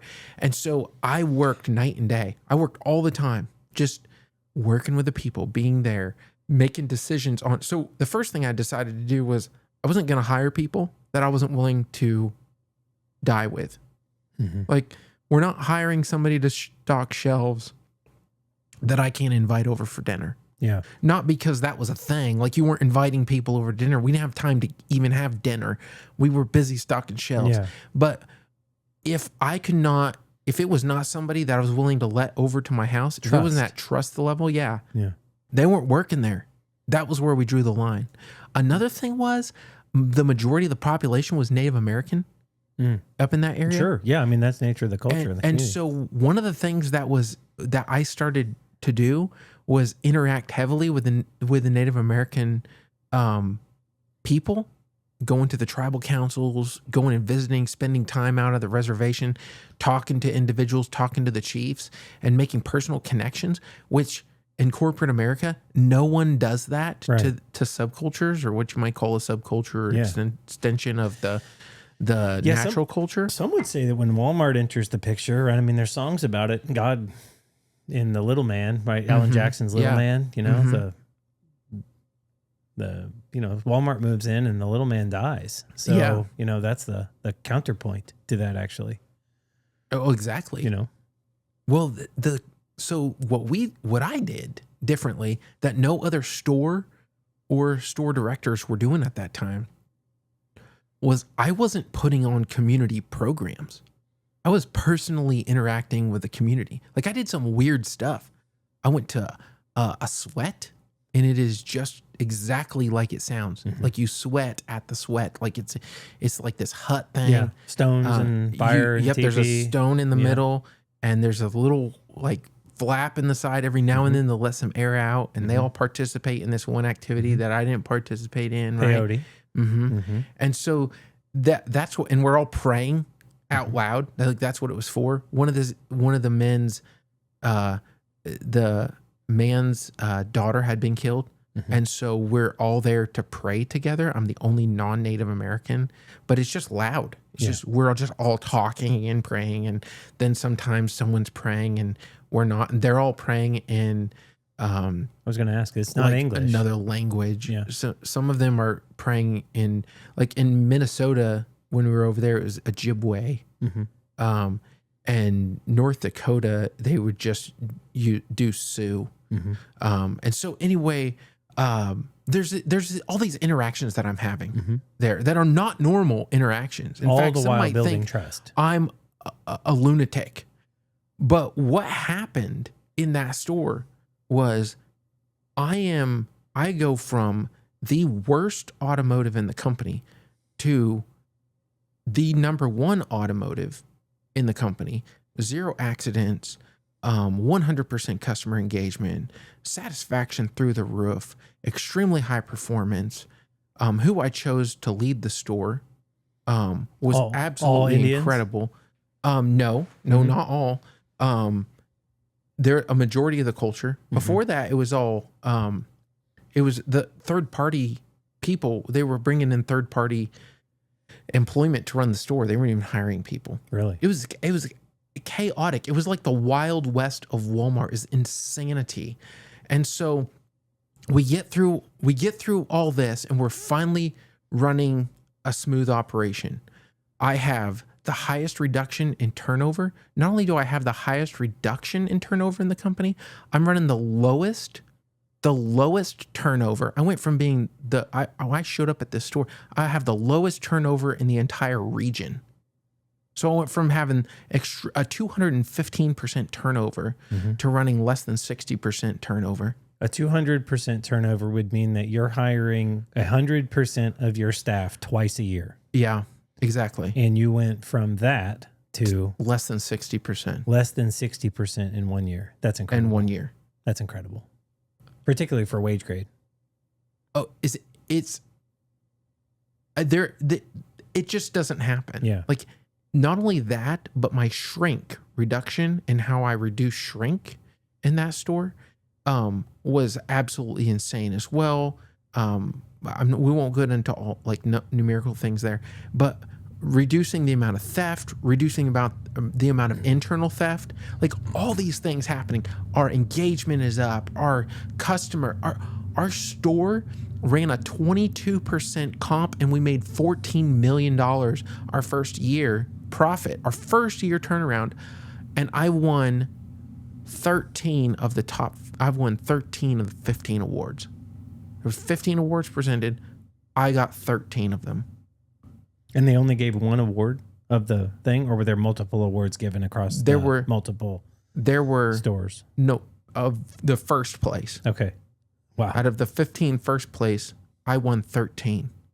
And I came back to the store and I had a meeting. This is a year after my first meeting when I was basically told I had the worst store.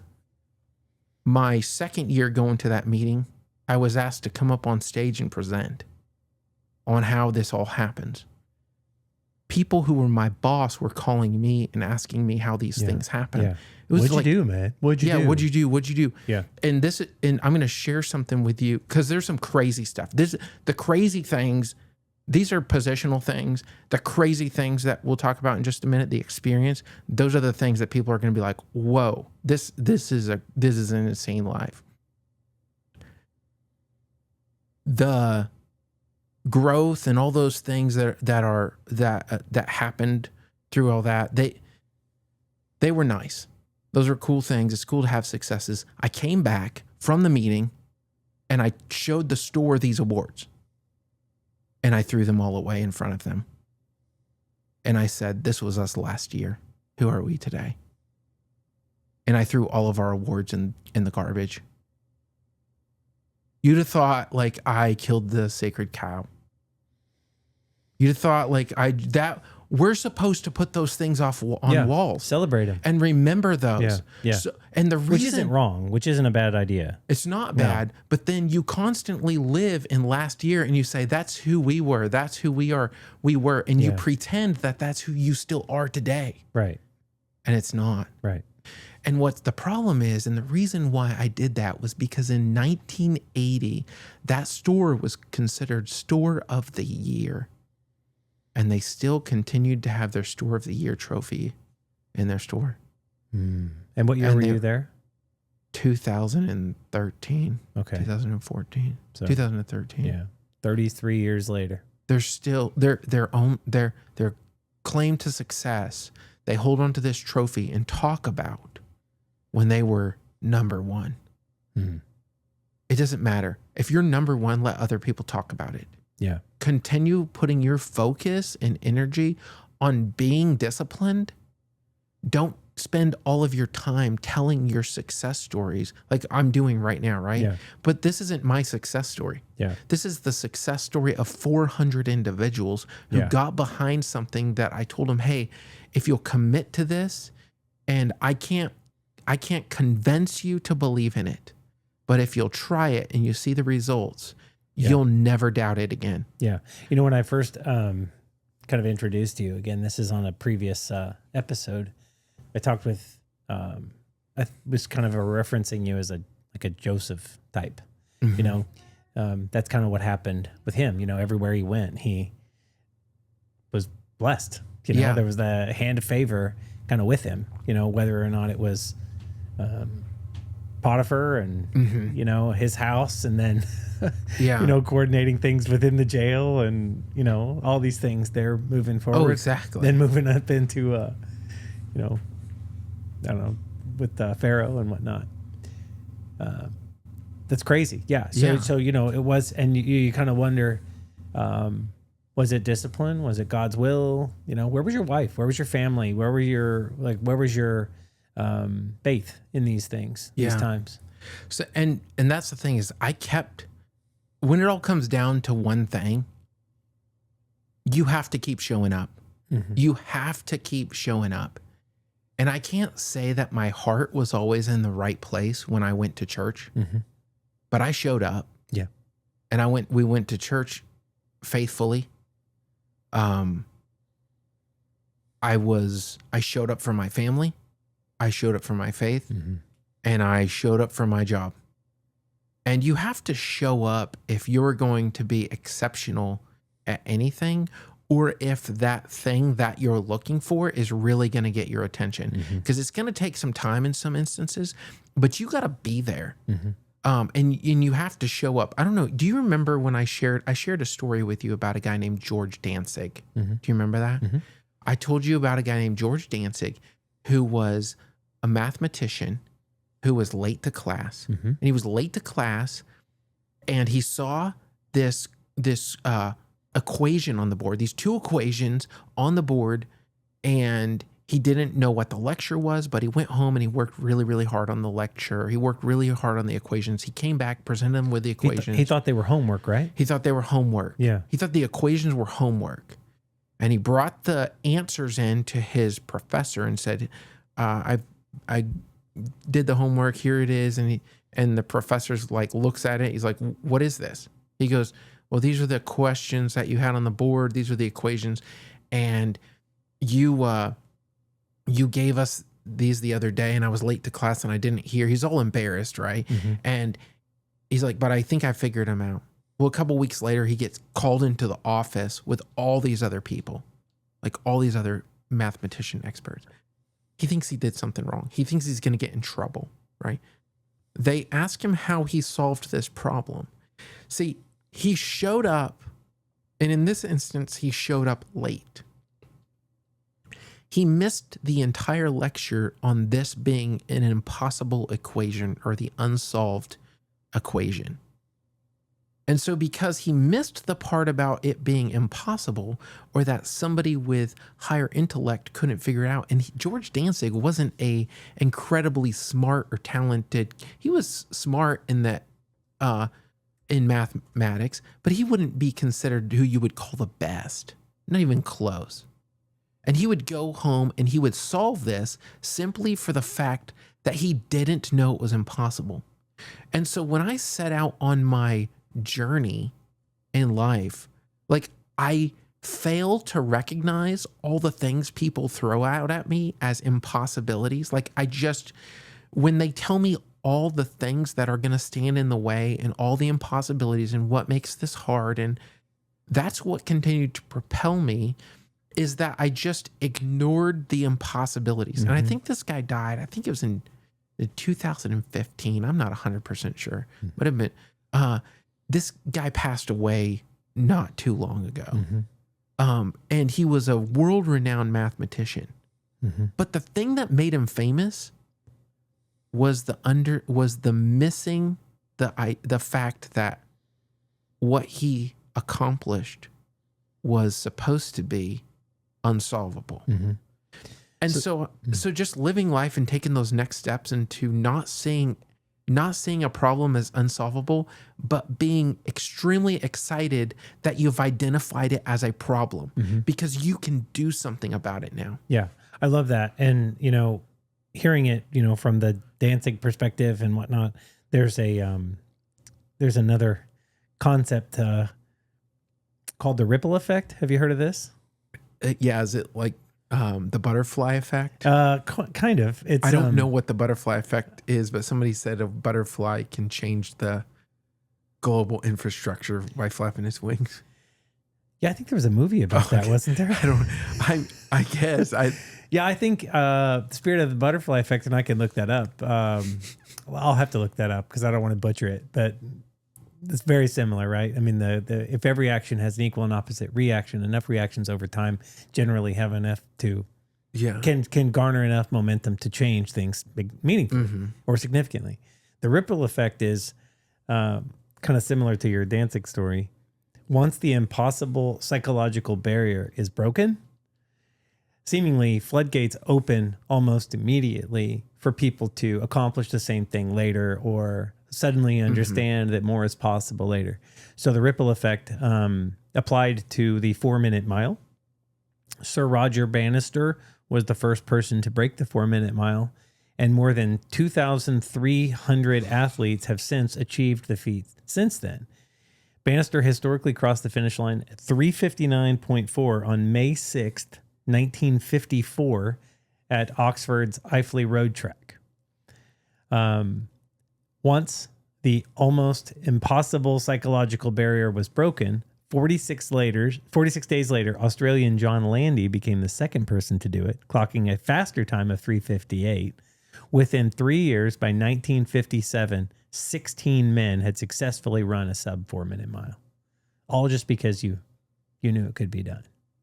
So the impossible realized, achievable becomes the floodgates open, the ripple effect.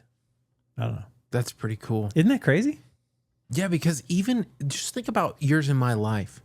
For example, think about this journey that I went on. My journey was to become a CEO at Walmart. Did I become a CEO? No. I did a lot of... Were you close? Yeah, I got pretty close. I started to work with the executive team. I began not only to write... I not only write speeches, put together organizational like programs, got to participate with a lot of well-known people and interact in a different way that you could never do outside of that circle. Traveled, helped lead at Walmart University, worked with at the ripe age of inception of 34 35 33 33-year-old Ben St. Pierre just running Walmart, rocking it out, traveling all the time, leading huge programs, participating in the inception of Walmart's Instagram and their My Local Social, helping kick off OGP and helping teach and lead and direct those things. And so right when I was getting ready to take a director position, which is a pretty high up position with Walmart, right before that was when I made the decision to leave. So I was given like 2 various options that I had applied for. There's a director's position down at home office, and there was one out in Maryland that they were wanting me to go to, which was a newly designed regional position that they were doing some infrastructure changes, and they'd asked me if I'd come participate in that. Lead it. And I was hungry, and I would have gone and done it. But that was right. That was right when I made the decision to leave, and we can talk about that. I do want to talk about the decision to leave more in depth. Yeah, I want to talk definitely about that. Is that when your daughter? Yes. Yeah. Okay. And that might, I don't know if that's a conversation for today, conversation for next. I do think so. I do think it is. I want to unpack the butterfly effect just a bit because I did look that up. Concept discovered accidentally in 1961 by Edward Lorenz, an MIT meteorologist and mathematician, while he was running a computer simulation to predict the weather. In one simulation, Lorenz reran a weather model using previous data. And instead of typing the full decimal input of 0.506127, so this would be the, you're getting out 6 decimal places past the point. So that's a long ways away from 0. So this is a minuscule effect, hashtag a butterfly flapping its wings. He rounded the number to 0.506. So 0.506 would have cut off 1.000127 from the model number. This minuscule 6-digit difference resulted in an entirely different weather pattern, proving that tiny alterations yield drastically divergent outcomes. So yeah, I think it's a perfect time to transition. If a tiny little butterfly effect, it could have been a bad day at the office. It could be, a decision to go live here or there when you've proven to, lead successfully in so many other ways. When something just completely out of the ordinary, like a child's sickness, like a conversation with your wife or family. And there was all these things, there was these other things that preface this that I was alluding to before the experience. That when you say, hey, what was your career? And I tell you, this is what I did. I can bore you with all these numbers, all these statistics, all the things on how I communicated, how I changed this. The reality is most people out there want to ask you these questions, want to ask you questions on how did you make this happen? Yeah. And here's the short, congested answer. Or here, not the answer. Here's why. Because most of them don't want to put in the effort to make that happen. Most people just want a cheat code to life. They want a faster way to get where you are. They want a faster way. And they don't realize that it's just every day showing up through the hard times. And when I say hard times, I would ask you, would you be willing to give your life for this podcast? No. Would you be? Okay. That's where I was different. Yeah. Because I was willing to die for Walmart. You think that's stupid? No, and I don't. I think that's stupid. Yeah. Yeah. But when I showed up, when the bomb squad had to come to St. Joe, I stood by the south door and had to wait till everyone was evacuated in the location of the bomb until every single person was evacuated. Yeah, you're the skipper going down with the ship. When in Devil's Lake, North Dakota, a guy blew himself up in our parking lot. My wife drove by. The parking lot's in flames. Fire department's there. A man had literally blown himself up. 2 years later, his wife's still trying to get reconciliation with it. My wife drives to Burger King.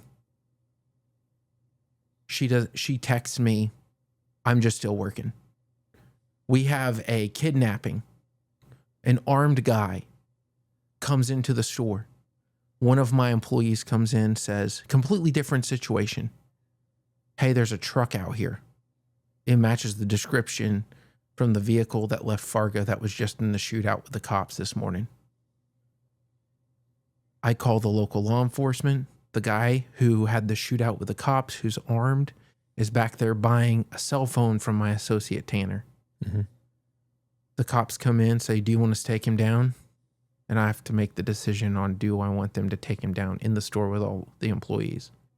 They set up triage units out back behind the store, all the law enforcement in there, all in plain clothes, sheriff's department, SWAT team. And I said, no, just let him buy his cell phone. The minute he gets out the door, you can do whatever you want. But we're not going to have the interaction in there. It wasn't always like that. Mm-hmm. In 1 week, I had in another store, when I was this GM over in Minnesota, I had 2 stabbings in 1 week, completely unrelated. Yeah.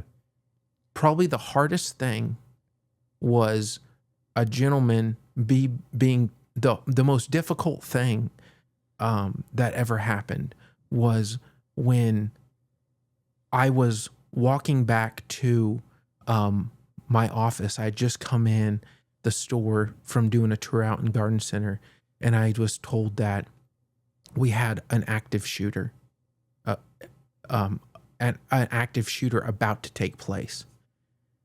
The girl's crying hysterically. She's overwhelmed. I said, what's wrong? What's wrong? And she goes, it's Calvin said he's going to shoot up the front end after break. And she's just going on. I said, it's fine. It's fine. Nothing's going to happen. I said, why don't you go to the break room?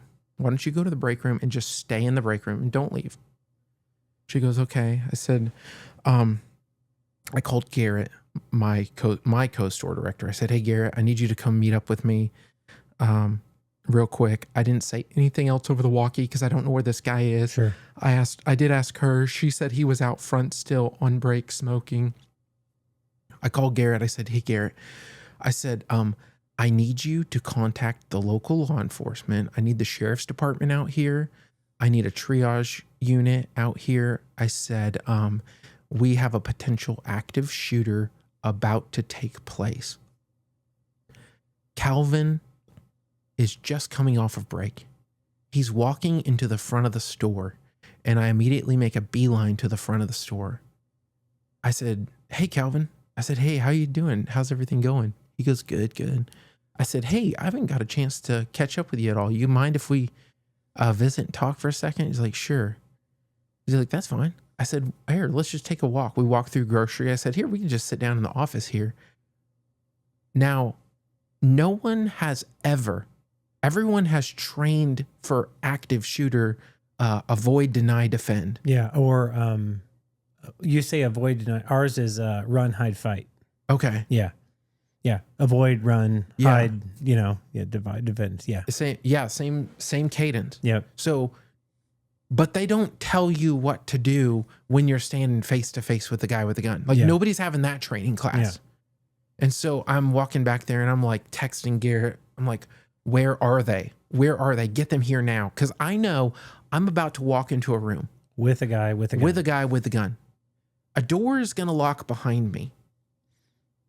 And there's a good chance, based off of the evidence that I've heard, that I'm not coming out of there. Mm-hmm. And I'm making a choice knowing that I'm not going home to my family tonight. Mm-hmm. And I know that. And I'm comfortable with that. I don't make any final phone calls. I don't make any I love yous. Yeah. Nothing. I just go into my office where I'm supposed to go. I just go do the thing that I'm supposed to do. Faithful. And it's not let anybody get hurt. Mm-hmm. And so even though I want to sell groceries, I can't let anyone out there get hurt. And so I walk in, I pull up his chair. I'm like, hey, Calvin, how you doing? He's like, good, good. I said, oh, Calvin, where are you from? He goes, St. Louis. I said, really, really? I said, my wife's family's from Missouri. I said, we're chit-chatting. I said, you talk to your mom very much? He goes, no, not a whole lot. I said, do you guys have a pretty good relationship? He goes, oh, yeah. I said, what brings you up here? Oh, I met this girl up here. I said, you haven't been here very long, have you? He goes, no. I said, what do you like to do? And as I'm talking to him, I'm in a chair with wheels on it, like a regular office chair. And I pull myself up within just knee length. Like my knees are almost touching his. I said, Calvin, I want to ask you a question. And I said, you've been pretty honest and fair with me so far. I said, I was told that you were working today and you had brought a gun. I said, and I really like firearms. I said, I love firearms. I said, I was told that you brought a gun today. He goes, yeah, do you want to see it? I knew as soon as he pulled the gun out, the cops were coming through the door.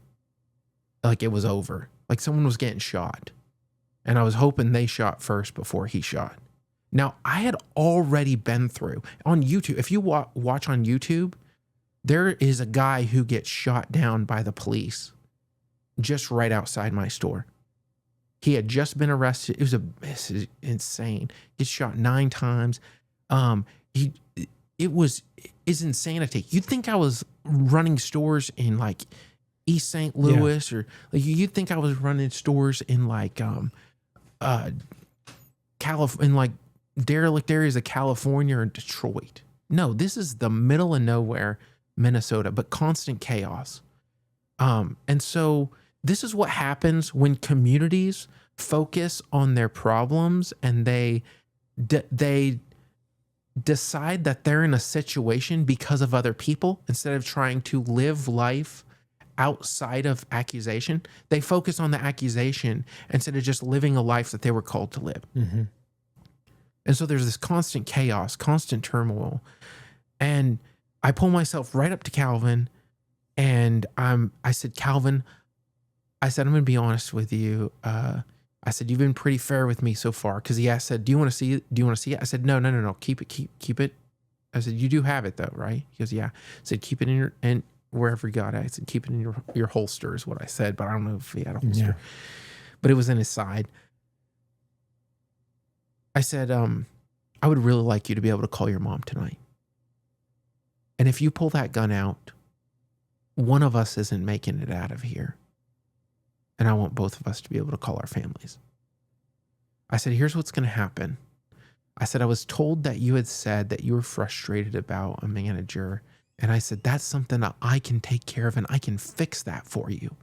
And a gun can't fix that, but I can fix it. So here's what I'm going to do. I want you to take the rest of the day off. I said, and I want to make sure that you're safe. I'm going to walk you out the front door.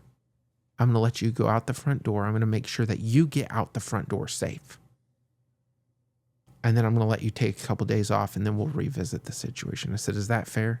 I said, I know things are pretty hard and that'll give me a chance to acknowledge what she's doing and take care of the front end situation. He said, yeah. So I said, I'm going to let my manager know that I'm going to be headed out. So I called Garrett over the walkie. I said, hey, Garrett, if you guys just want to hold on for just a second, I'm going to go ahead and just take let Calvin go home. We're going to go out the front door. So I headed out the front door with him, knowing as soon as we got out the front door, they were going to lay him out. And I was fine with that, but no one was going to get hurt. And so my mindset was so jacked in the fact that I was willing, like this was the most, like I was going to be successful at this. There was nothing that was going to stop me. That's where it got dangerous. Yeah. And so when people look at your career or these things that you do and you talk about the numbers, and then you talk to my wife and she says, I remember hearing about this situation when I saw Ben on the news and they were talking to him about this. I remember saying that there was a bomb at this store, a bomb threat at this store when I saw Ben at the front of the store and it all cost. That's where we were at. Is that I was willing to lay my life down for a lot of things that were not contributing to my life in a real important or significant way. Mm-hmm. And I was chasing that. And I was so determined to show them, to prove to the people up top that I would give anything for whatever they had to offer. What a dangerous place to be. It is. It is. Can you So we don't leave the hanging Chad. What happened to Calvin? Calvin ended up getting fired and let go. Calvin got let go. Did he make it out okay? They did arrest him as soon as he left. Did he have a gun? He did have a gun. Was it loaded? Yeah, it was loaded. In fact, he would come back. So there is something intriguing, like, about criminals, about people who participate in criminal activity that I hope most of your listeners should recognize, that gun laws do not keep criminals from acquiring weapons. Like, you cannot stop criminals from acquiring what they are set out, because he came back to the store several months later and he was not allowed in the store because he's banned from it. Right. And so he's out front and he asks somebody, he's standing in the vestibule area between the glass doors, and he tells the door reader, "Can you call Ben up here?" So I go up there. He's like, "Hey, do you want to come outside? I want to show you my gun." Well, I've been through this situation before. I'm not going outdoor anywhere with somebody who's got a gun, let alone somebody who I had arrested for having a loaded gun. I said, "You know what, Calvin, now's not a good time. Maybe another time." That was the last time I saw him. Was he called me out there to show me a gun. And I just wasn't willing to get shot down in a parking lot that day. Yeah. Do you think that's what he was there for? You know what? I don't know what he was there for, but I'll be honest. I didn't care. I didn't want to throw out those options because you really change a lot of people's lives in some hard ways when you put them in prison or put them behind bars or hold them accountable to things. Like, you have to do what you have to do, but unfortunately, when you do those have to things, it really affects people's lives. Yeah. And they want to throw it back as like, you did this to me, and it really not own the accountability themselves. Yeah. But all that while this chaos is happening, and then we go into this other we take this trip to this new place, I think you start to realize, like, wow, this guy had his priorities so jacked. Because when my life started with Walmart, I mean, I worked overtime. My first paycheck's overtime's like 81 or 82 hours. And I made like $387 or $386 or something. And when I left Walmart, I'm making that same amount every 2 hours. Every 2 hours, I'm making what it took me 2 weeks to make. And so, like, we're in a different world now. And so I'm trying to get that well done. I'm trying to get that approval that I see so many people around me trying to get. And then we're faced with this. I'm doing my thing, showing Walmart how much I'm committed, moving up, traveling all over, like 12 times a year, everywhere. Yeah. And then you get the news. And then I went on a trip. Yeah. I went on a trip. I come back to the trip. I wanted to show the employees how much I appreciated them. It was my day off. And so instead of being at home on my day off, I decided I'm going to have this big barbecue. And I'm going to show all these employees how much they mean. And so we're doing this big barbecue. I'm running multiple stores at this time. I'm running multiple stores. I'm running huge programs for Walmart, flying and participating in all these other things. So I'm gone as much as I am there. Yeah. It's crazy life. My daughter, I noticed these things about her. Like, she'd have all these bruises, and she'd have, she's just always tired. And my daughter, I come home and I'm like, "What's wrong with Ellie? Why is she just like sitting around all the time?" And Amanda's like, "I don't know. She plays rough." I'm like, "She doesn't move at all." I'm like, "She needs to move. She needs to get out and do more exercise. That's why she's tired." And well, she says she's in a lot of pain, and I do the whole shit's growing pains. Yeah. She's just going through growing pains. My wife decides on this day that I'm supposed to be at home, they're going to go on a field trip with the school, and they're going to go on this nature walk and stuff. And so they go on this nature walk, and they make it like 2 steps, and Ellie like lays down. She's like, "I can't walk." She's 5 years old. She should be full of energy, full of life. And Amanda's like, no, come on, Ellie. Your dad wants you to get active and wants you to walk. And she's like, I can't get up. And so she takes her to the doctor, doesn't call and tell me because she already knows that I'm going to say no. She needs to just go out there and walk it off. Takes her to the doctor. Doctor runs tests. Everything's fine. And then Amanda says, well, can you check this other thing? And it's the thing that like every parent would want to deny that their kid's ever going to go through. Mm-hmm. And so the doctor checks, and then the doctor calls me on Amanda's cell phone.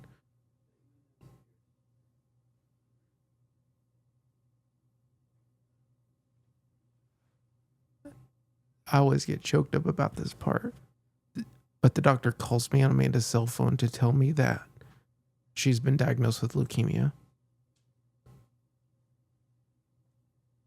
I sat behind a Walmart building between two semi trucks, devastated, didn't know what to do. My family ate organic. We did all the right things. We lived healthy lives. We weren't the family that should get. Our kids don't get cancer. Our kids definitely don't get leukemia. And it shouldn't have been that way. Mm-hmm. But there is a way things you want to happen, and there's a way things do happen. The better you prepare yourself and equip yourself for the way reality is going to take place and what happens in your life, the more equipped you will be for what's next. Mm-hmm. And so the doctor calls me and says, you got to be in Fargo, North Dakota. They're getting we don't even know how our organs are functioning right now.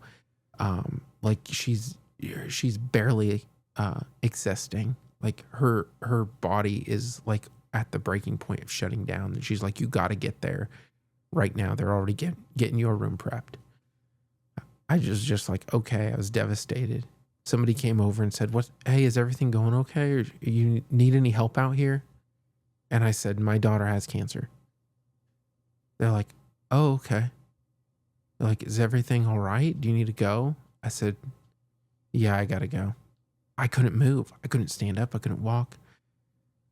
I would get a call about 30 minutes later asking me, are you on your way? I still hadn't moved yet. I was just in shock, overwhelmed. We went to the hospital that night. They didn't give us any information. The doctor was really nice to us. She's just like, now we're going to look at some things tomorrow. We're going to figure out what's going on and make some decisions. And we're going to bring a team in here and we're going to have some discussion around this. And so it's hard to sleep.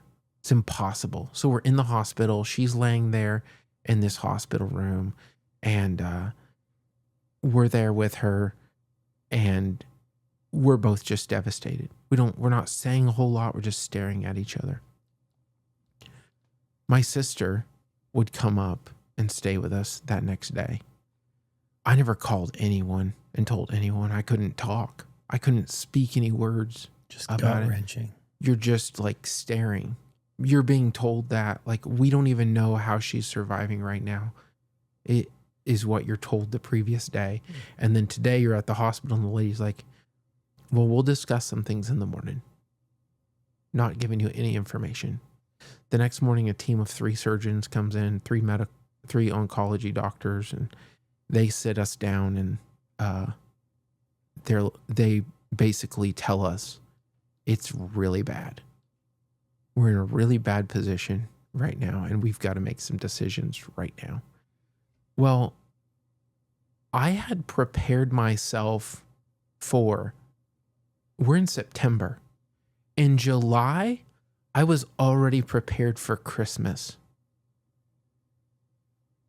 I'd done nothing in life to prepare myself for a situation like this.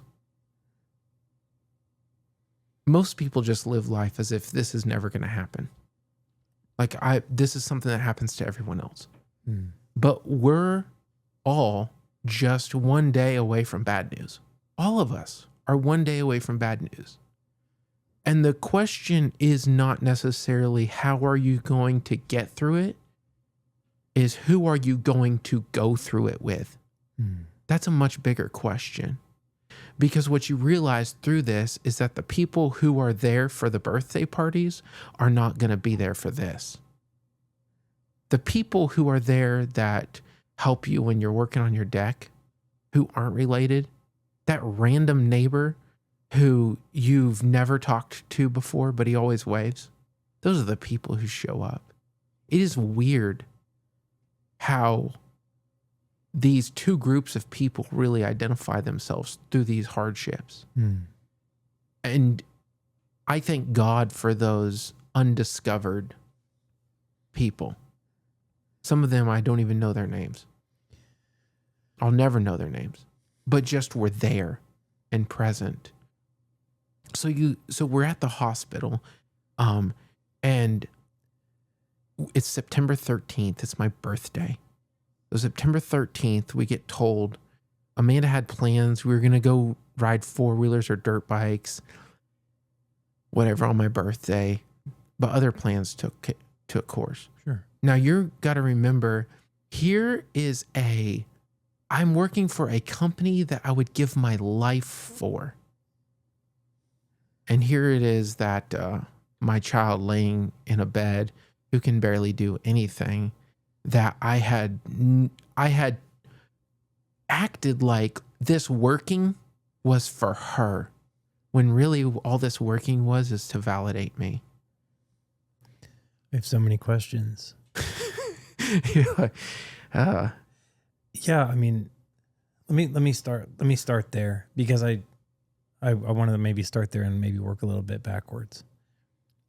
I just reflect on that and just say that's terrible and crazy, and I want to unpack this with the decision you just made, or the perspective you just had about this life I was thinking I was going to do this for my kid, for my family. I'm doing this, whatever. The question I had initially was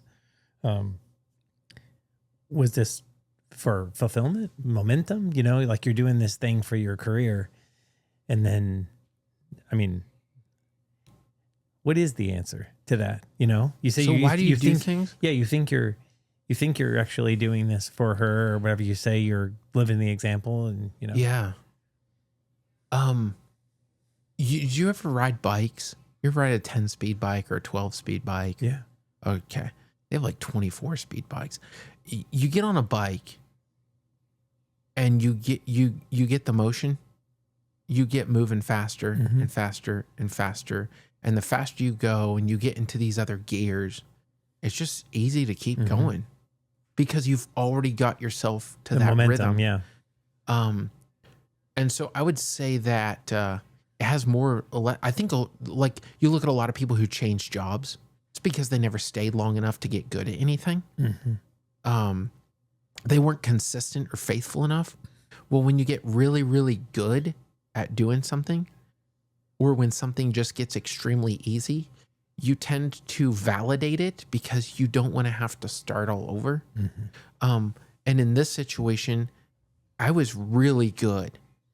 I was really good at being a provider. I was really good at being a dad. I was horrible at being a father or a husband.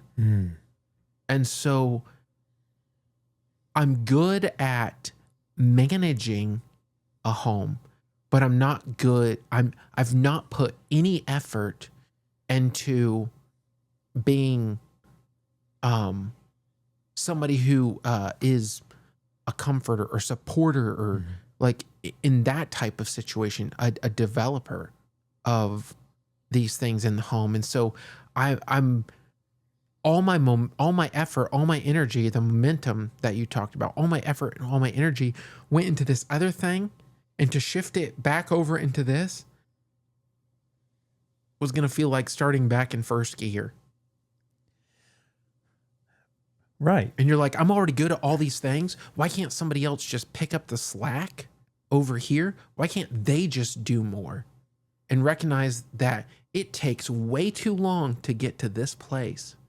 And now other people can kind of own it. Like my son's 8, right? I go out there, I'm like, hey, you're going to have to mow the yard. He's 8. He's not even heavy enough to hold down the seat of the riding lawnmower. So what happens? You bungee strap that dude down, put him on it, and say, just steer it like you steer your dirt bike till all the grass is gone. I got to go to work, and boom, you're gone. You don't ever know how the grass gets mowed, but it gets mowed because your 8-year-old gets on there and runs the mower every day. And you're basically telling him, hey, this is your responsibility. Make it happen. And it wasn't until he was like, we had moved several times. And before somebody told me, you're like, your son's out there mowing like 6 hours a day. He's just riding to ride. But you just tell people to do things and you leave. And I was managing home the same way I was managing Walmart because it worked over here. It has to work over here. Right. Figure it out. But you left. So I did eventually. This was the beginning of that process of leaving, or you left quickly? No, I didn't leave quickly. Okay. No. So it's crazy. So I'm sitting on floor 9 of Fargo Hospital. Okay. Now, 1 year before, I was at the same hospital. I was at the same exact hospital on the same floor. The hospital had never been opened before. I'd worked through a program. We'd raised over $3 million, contributed it to this hospital. Me, my friend Tim, and several other people are there for the grand opening. So we're going to have dinner with the CEOs. We're going to have there's going to be presentations. We're going to get an award. We're like, all this stuff's going on. And we get to tour floor 9. Floor 9 is the hospital floor that we made the monetary contribution to. And I remember going up to the helipad, and it's the only time you really get to go to the helipad unless you're like, you're there for a bad reason. Yeah, you don't want to go there. Yeah. We're talking to the pilot. Swofford. Yeah, exactly. Like, he's one of the few that will ever get to go to the helipad, but you never want to be there, right? Unless it's grand opening day. Right. And we're talking to the pilots. We're looking at the hangar. It's so cool. And we go back down. We walk floor 9. I remember being there with Tim, and my friend Tim had just lost his wife. So his wife had just passed away. Tragic accident. 38 years old. I believe she's 38. Just dropped dead on the floor. Her kids come down. She had a brain aneurysm or something. She just fell on the floor. We weren't friends. We knew each other through work. And we became friends through this because we were just there for his 2 little girls when we found out about this. Yeah. And grief has a way of doing that. Yeah. It's a really special thing to the art of compassion. Mm-hmm. I'm thankful for my wife through this whole thing because she was very influential in that. Now, we're sitting in this hospital, and we're sitting in this corner room overlooking the city. And this room has this just beautiful glass, and it's orangish tint, so you can look at it any time of the day. And I said to Tim, I said, what an awesome place to find peace in a moment of hardship. Like, what a beautiful view to find peace in a moment of hardship on this floor. Because we had donated the state-of-the-art equipment to the medical surgical room. We had participated in one other piece of equipment that was there. We had our name on the wall. We go back downstairs, we eat. Now, a year later, I'm in the same floor, staring out of the same window, sitting in that room, being told my daughter has leukemia. We're to this stage, we're to this level, and we have to make some decisions right now. And I can tell you that the orange glass and the view didn't provide me any peace. In fact, I never hated that room more than that day, and thought how stupid it was that this room even existed. Knowing that under my comfortable circumstances a year ago, that I was praising this room of how wonderful it is. Rooms and spaces, no matter how well they're designed, can't comfort you and the way that the right people or the presence of God can comfort you through these hard times. And we find many times, like people say, oh, I want to contribute to a good cause. And it's easy to throw money at things. It's hard to show up. I would say if there's anything that we're talking about in this conversation, showing up to work, showing up to your family, be present, show up. Like you want to be successful. You want to be successful in your home, show up. You want to be successful in your spiritual life, then show up to your devotion every morning. Show up to God every day. And so here we are in this room. The doctor's telling me I have to make these decisions on this and this decisions on that. And I've done nothing to prepare myself for this day because I never thought I'd be here.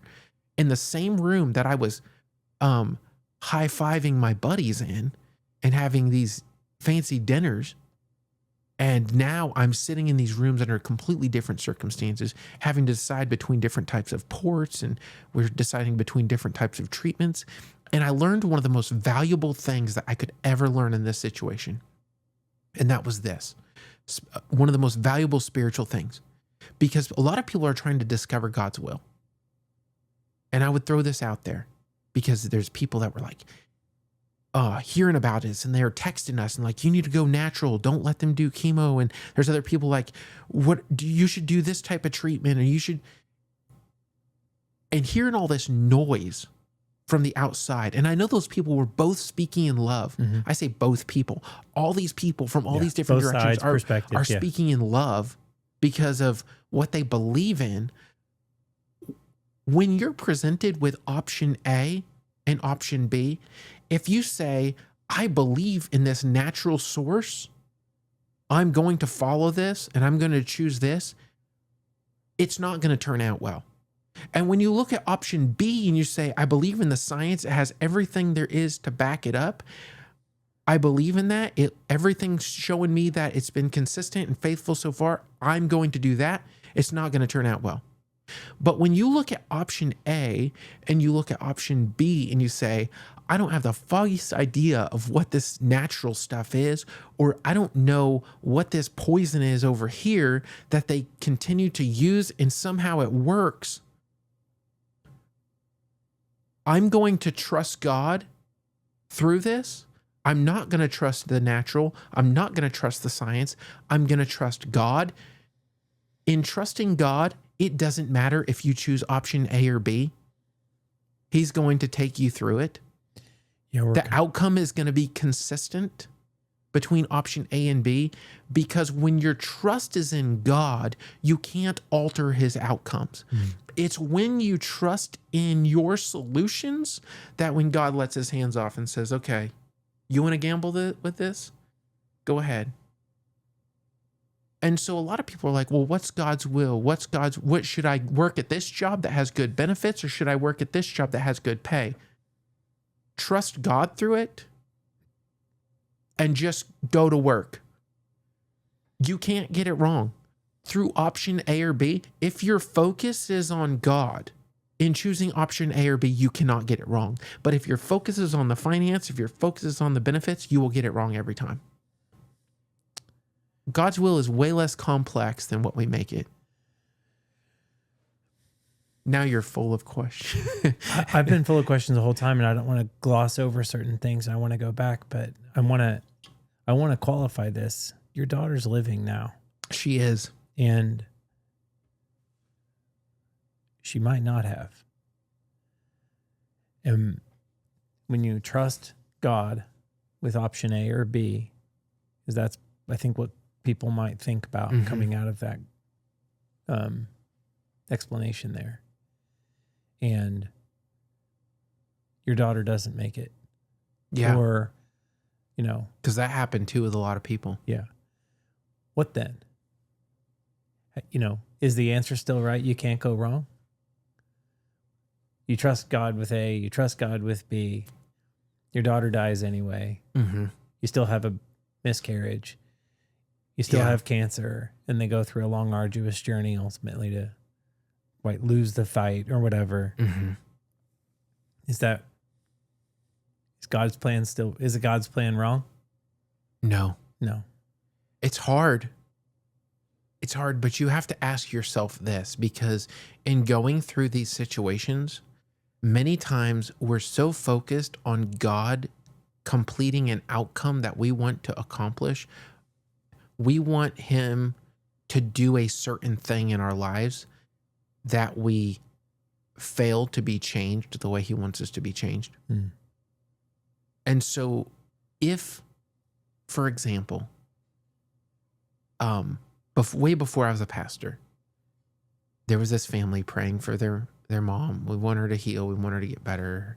Their mom was always just there, just present, not really active, not really involved, not engaged in anything, just there. Just sat all the time. And they're like, we really want our mom to get better. And I told them, and this is hard, I said, she's not going to get better. She's going to die. And you're like, well, how do you know that? You're not. I said, and I asked him, I said, if she gets healed, and I pointed to all the people, I said, will any of those people's lives change? And will your life change? And they looked at me as if I just took away all their reasons for her to live. And they said, no. And I said, then why does God need to keep her alive? Because God's not in the business of just maintaining breathing patterns. God is in the business of changing lives. And when you look around and you ask God for a solution, but you refuse to change, you're like, God, I want you to, this circumstance came about, and I want you to fix it back the way it was, but I want to keep living life the same way it always was. Yeah, and that's not faith in God. That's making God your servant. And people don't say that. They don't articulate that, but that's exactly how they're going to live their lives. Yeah. And so when you trust God, I know many people who have gone through hard times and lost loved ones. And it very well could have been the case for us. Yeah. But do you know, I went through that with an insane amount of peace, knowing that this cancer battle was not her battle. She was going through it. You would never see her, angry or upset or anything. In fact, she was so comfortable with the whole thing. She asked my wife, she goes, when you had cancer, were you a brave girl? She thought this was something that every little girl went through. That's how normal it was to her. We didn't speak negativity to her, but the minute we left the room, like, we were teary-eyed. It was hard for us to see her go through that. But one of the things I knew from the very beginning was this impact was to change me. This impact was to change Amanda.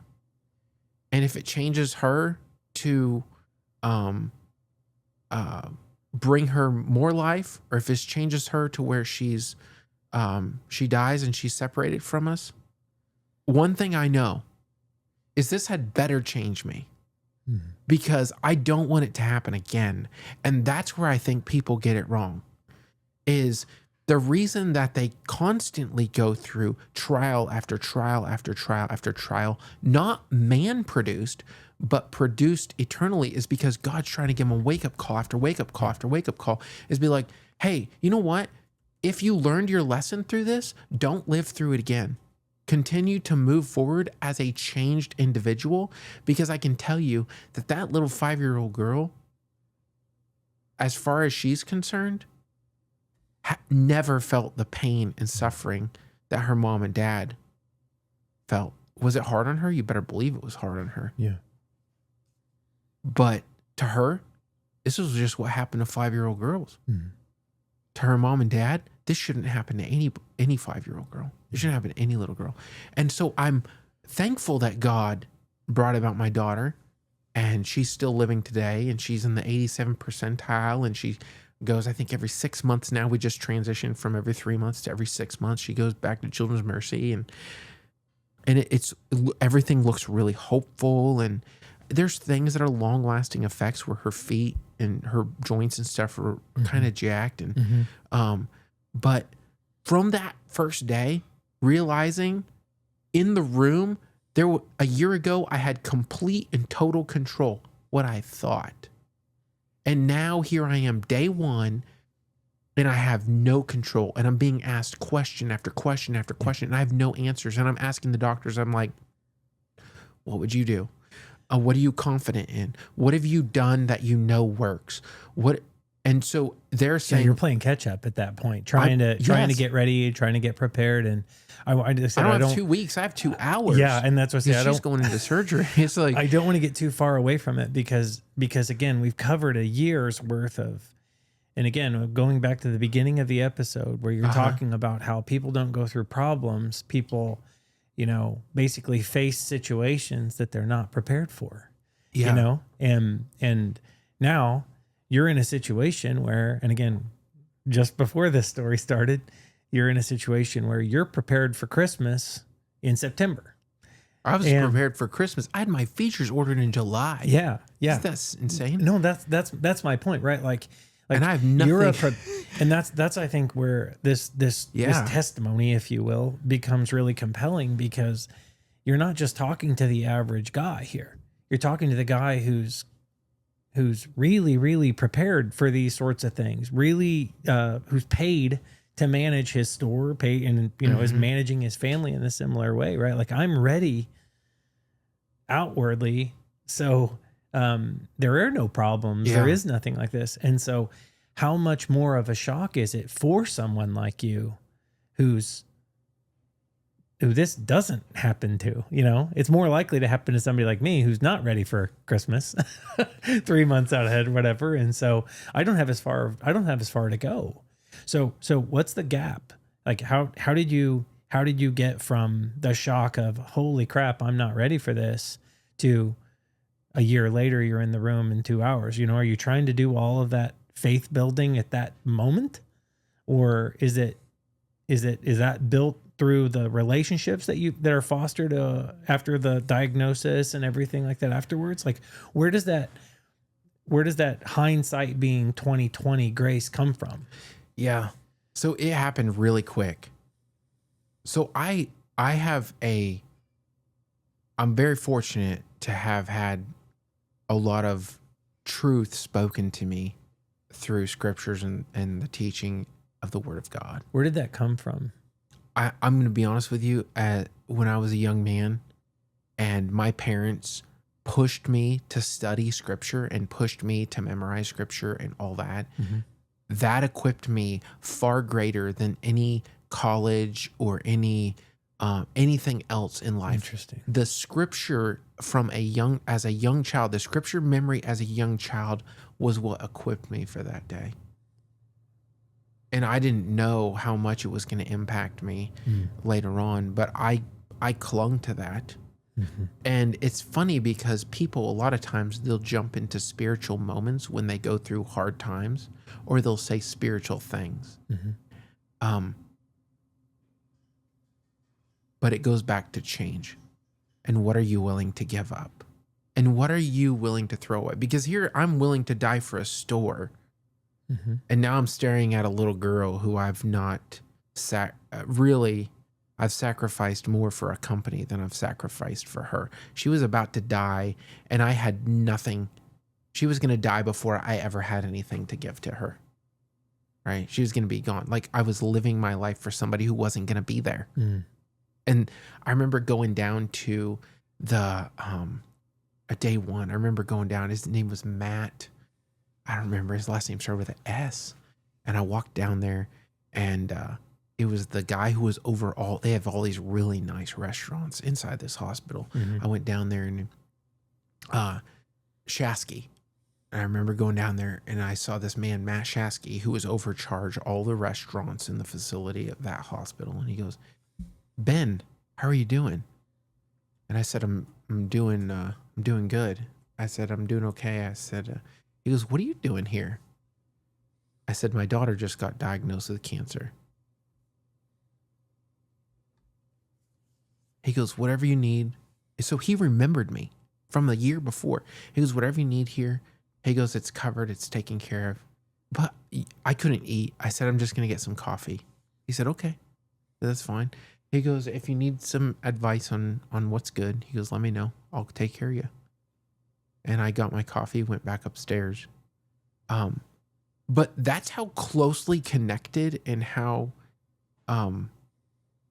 deep I was into building business relationships, where the guy who ran the food place, who saw me a year ago, I knew him and he knew me better than I knew my own family. That is a problem. So here we are. I recognize that I have that. I know that God's not limited by our solutions. Like, God's not limited to my outcomes. And so, in sitting there, I don't speak. I don't do a lot of talking. I don't do a lot of speaking. My sister's there. I just told her, you reach out to people. I can't even talk to anyone right now.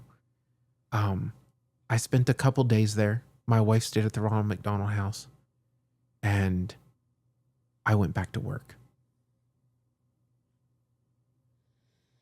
Yep. That's a bold decision, bro. That was a very, very, That's a decision that I don't know. How did you do that? Things get stable real fast and she was fine, or is this were you hiding good at all? Were you hiding from it? I recognized real quick that there was things that I was completely incapable of doing. The only thing that I was equipped to do was sit there. And I just couldn't sit there. And so I chose to move. I trusted that she was in the right hands. I trusted the people who were giving us guidance and leadership. But I could not sit. I could not sit still. Can I push a little here? Yeah. Yeah. So my wife has a discerning spirit, and I'm starting to appreciate and understand the discerning spirit, not because I'm discerning at all, but because now I'm starting to hear her voice in my head when certain things are said and whatnot, and certain people that she would look to and whatnot. And I think she hears what you say about that. And she goes, what about your wife sitting in there? Yeah. Who's waiting on your daughter and everything like that, and you're gone. Yeah. You know, what about her? What about others? And you go back to work, so I'm not going to call it selfish, but like, you're doing what you could do. But how did you do that? How did you reconcile that? So is that too strong? No, that's fair. That's extremely fair. So I know that there's going to be a day when I have to show up. There's going to be a day when I have to be there. It's going to require me, and I'm going to be there that day. There's a lot of noise, and there's a lot of people present, and we've got family, some family that's come up, and things like that. And there's not a whole lot. We've gone through the hard decisions, and I'm down there every day. I'm going down. It's a 2-hour drive. So I'm going down there, coming back, working 2 hours away, doing my stuff. Sometimes I was traveling out of state for weeks on end. So that was hard. That was really hard. But here's where I reconciled that. See, I had made some choices in my life, and I don't sit here and brag about this, and at the same time, I don't have this woe is me. But I had invested all of my time into a corporation, and my wife could call up a friend. I could call up no one. I had nothing. I had no one to go to because I'd never invested in anybody outside of a transactional relationship. And so when she's messaging people or contacting people and doing this and that, like, the only people I can talk to are the people who I talk to about sales, profit margin, shrink, cost mitigation, customer acquisition. It just takes on such a different... Because I'd put all of my focus onto this. Yeah. I had no one except the creator of the universe. That's the only one in my life. And you say, people would be like, well, that's the only one that matters. Yes, that is good. He is the only one that matters. Right, but he built you for fellowship, and he built you for relationship and that was the thing. Struggle. Like a brother is born for adversity. I lacked so much trust for individuals and people in my life because of the thing that we talked about before, like the forgiveness portion. I lacked such trust for people. I refused to let anyone get close.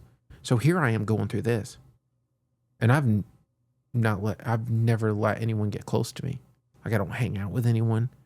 Like, we don't, if you asked my kids back then, like, who's your dad's friend? They wouldn't even be able to name anybody. Really? Not because I wasn't friendly. God, I was friendly with everyone. Yeah. But I wasn't going to go have dinner with you unless there was a business conversation taking place. Like, you're a Coke executive, or you're, we were starting a fishing team. Like, my friend Chris Haley started a fishing team, and him and I together, and like, that was it. And so there wasn't relationships outside of that were built. And so when she had people to go to, it was like, I didn't even feel bad for myself that I had no one. I think that's probably the worst part. Were you confronted with that then? Like, did that I bother you through this, or was that like a signal for you to change your approach to things? And did you start realizing that this, maybe all of this stuff that I was pursuing out of purpose or whatever before, that it was actually a God-shaped hole? Or was, I realized, when you do stuff in your subconscious, we talked about this before, when you do stuff, when you live life in your subconscious, you're the most honest with yourself. Like when you're mowing the yard, or when you're driving your vehicle, like you have these subconscious lines of thinking. It's like when the purest songs are written, or when people are operating in their subconscious. It's like when they're relaxed and they're just doing life like normal. So these 2-hour drives back and forth were just me processing. I don't listen to music when I drive. I just think always. And so I'm making these long trips, and I'm evaluating the fact that, I have Amanda. She's really special to me. She means the world to me. She's the provider, or she takes care of my kids. She's the comforter for my kids and for our kids. And I have my family. But I've invested all my things all my time and energy into this big thing, because there's this crown that I'm chasing. There's this crown that I'm chasing and pursuing, that there's very few people. Like, if I asked you, hey, do you know who the CEO of Walmart is? Do you know who it is? It just changed. It was Doug Fran, or Greg. Well, not Greg Fran. Greg was over Walmart US. It was Doug. Now it's John Ferner. Who cares? Who even knows? Doesn't even matter. Okay. That's the ignorance of the vision. Yeah. So we continue to move. I continued to move towards that this whole time, trying to validate that everything's going to get better. Everything's going to get better. Like, I'm going to create this better life, while life is slowly deteriorating. Not deteriorating. Like, our relationship isn't bad. Our lifestyle isn't deteriorating. We have more things than we know what to do with. We have boats that we've never gone boating in. Like, we have a brand new boat, brand new motor, and no one had gone to the lake, and no one had gone out in it ever. It just sat there. In fact, it got so bad, I drove it down to my dad's house and was like, here, you guys want a boat? Boat. Like, it's bad when you can just get things. Remember I told you I just wanted to be able to acquire things without question. Yeah. Status. But there's things in life that you can't acquire. Like, you can't make transactions on. And I told Dr. Chihawk, I said, I don't care what you have to do to my daughter. I need you get her better. I will take care of it. I'm good for it. She said, Ben, nobody has the money to make cancer go away. It was like a punch in the face. Like, you are worthless in this equation, man. If you think you can go work and you can make enough money for me to make this go away, you are out of your mind. Like, cancer isn't biased by who can afford it and who can't. Like, I'm going to go away if you can pay me off. It doesn't work like that. It's there. and you deal with the consequences Yeah. and you muscle through it, and everyone has to go through it the same way. Yeah. And whatever the result may be, God wills that we change through it. Yeah. So here we are. We're going through this. I go back to work. That's probably part of how I coped through this, was I stayed busy and mentally active, but I would also say it preserved us too through this. So I don't know whether right or wrong decision. I've seen a lot of people get divorced through childhood trauma. Sure. A lot of separations happen. That's one thing we were warned of right off the bat. But I'm very I would say that I am very move forward type of person, where I don't sit there and I don't just dwell and reflect on, man, this is a bad situation. I just acknowledge, like, this is a situation. I can't believe we're here. I had 3 days of absolute grieving, like overwhelm. Everyone was there for me, telling me, hey, if you need anything, don't buy it. Corporations are not there for you. They say that, and then they need you to produce results. That's the reality of it. And I don't blame them. That's what they're there for. They're there to make money. And if you can't be there mentally, then don't be there.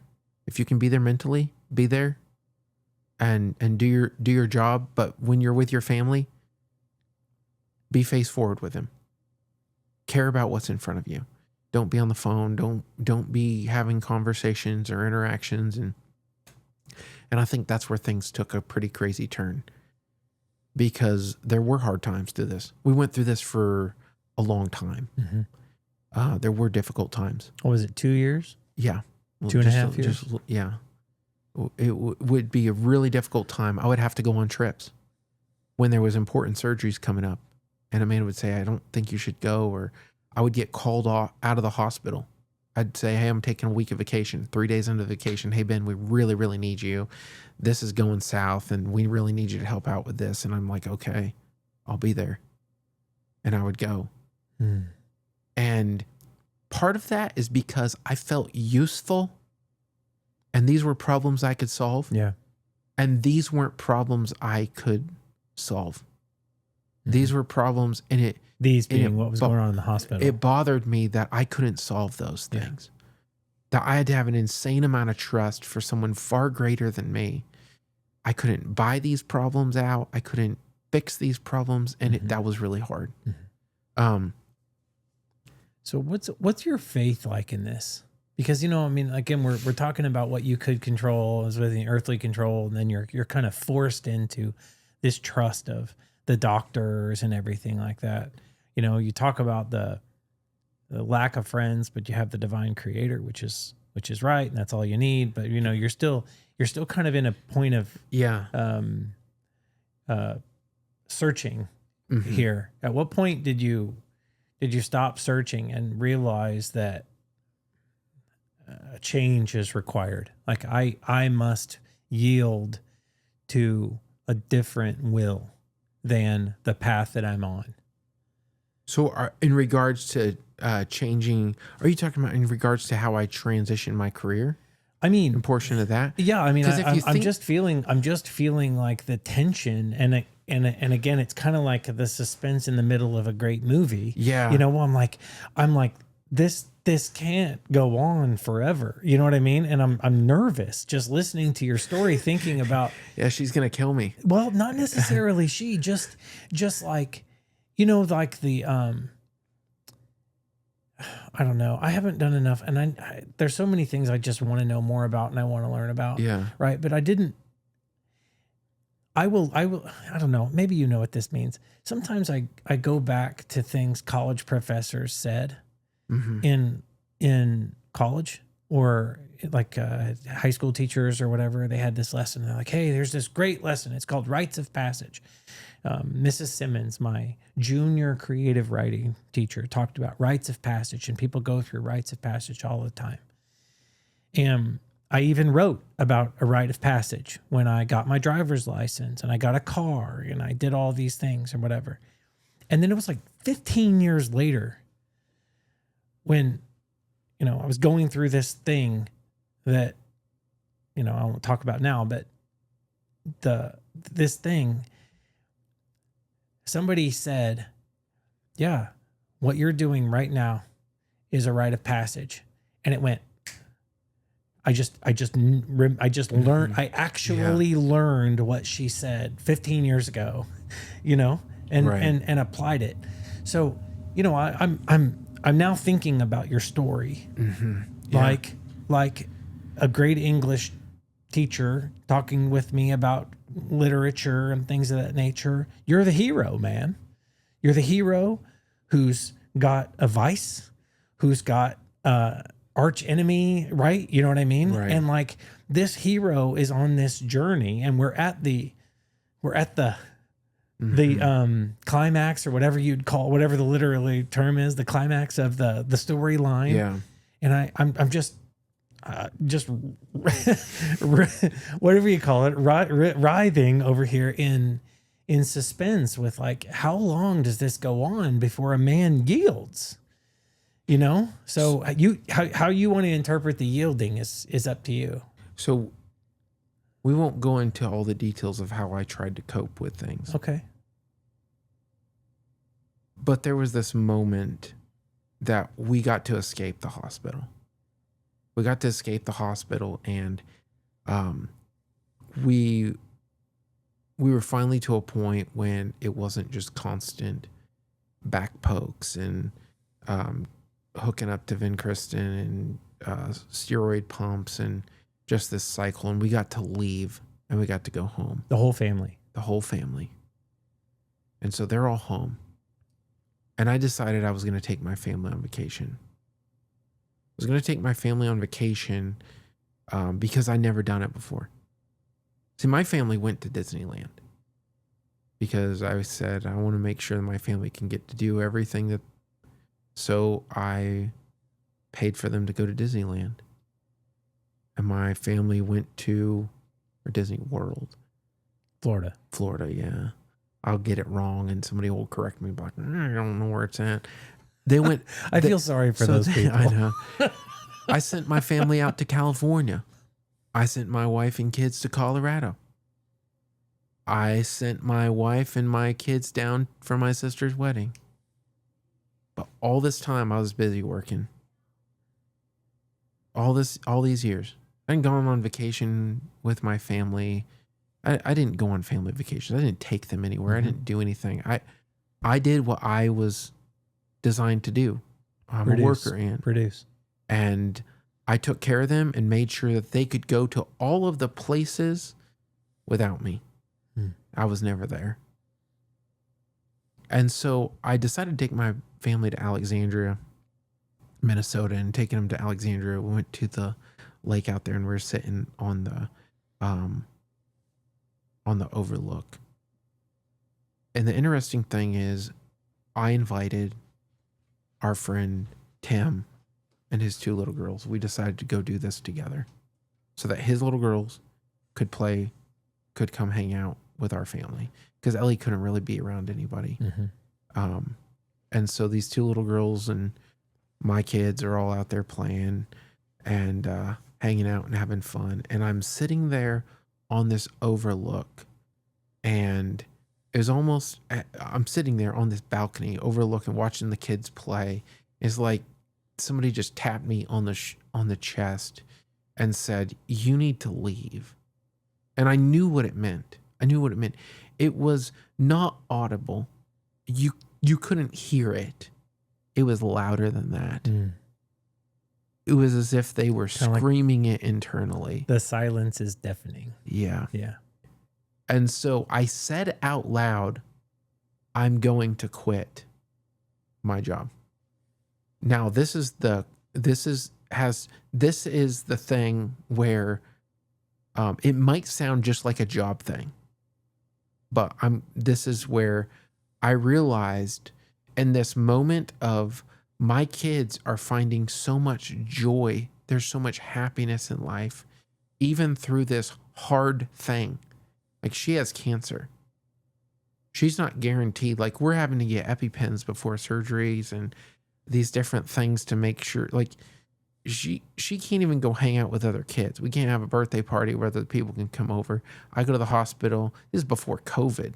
You have to mask up, do all this other stuff. And this COVID doesn't even exist. And yet we were living COVID conditions pre-COVID, just because our immunity is so horrible. And I'm sitting there watching them play, and I took her out, and I said that out loud.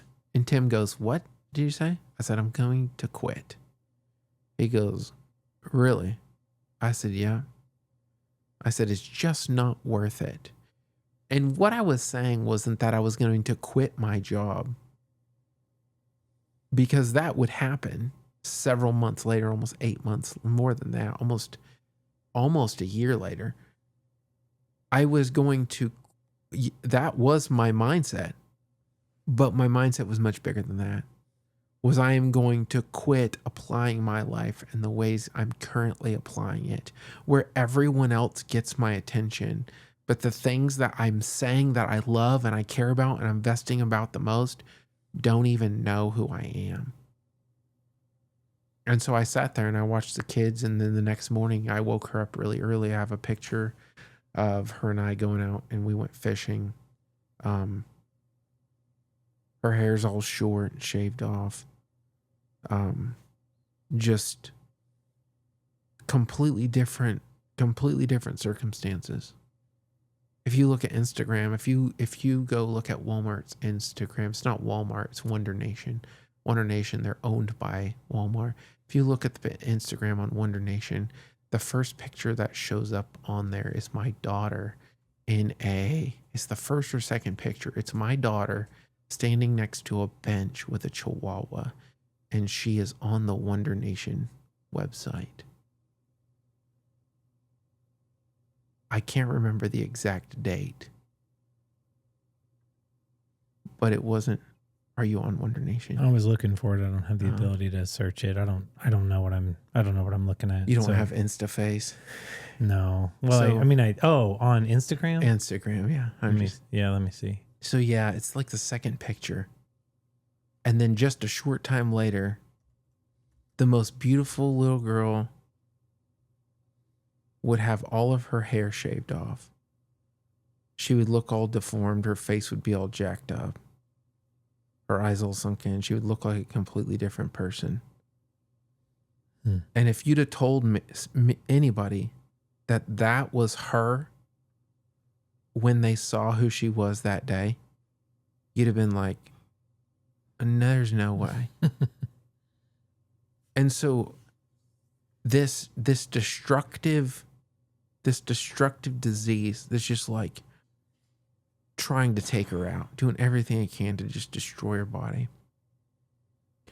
And seeing the changes, but yet still taking the time to find that much joy. I had so much fun fishing with her. I just bought her a fishing pole for her birthday last month. We're gonna go fishing again, because that's one thing that she really likes to do. We're gonna take her fishing. I'd never taken anybody fishing before. I didn't care. I had a fishing boat. I didn't care about fishing. I'd have gone fishing with you though, if we were doing an event for Walmart. I'd have been there. I spoke at a fishing event.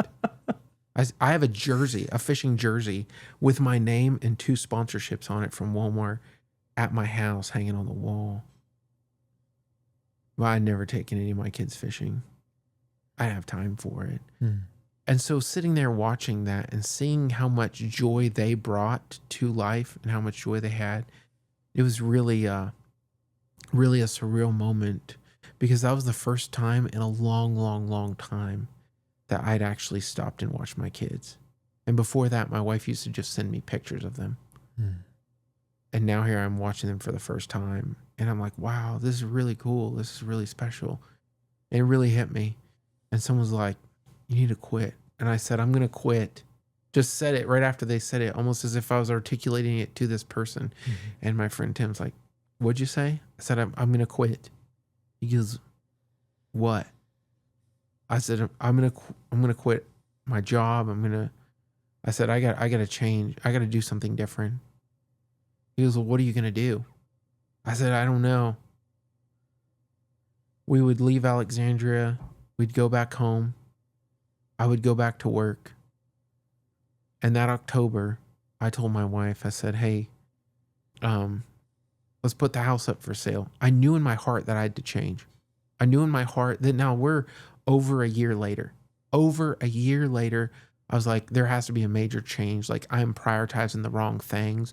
I trust in God. I'm going to church. I'm participating in ministry, but it's participation. Mm-hmm. It's practice. Like, it's not.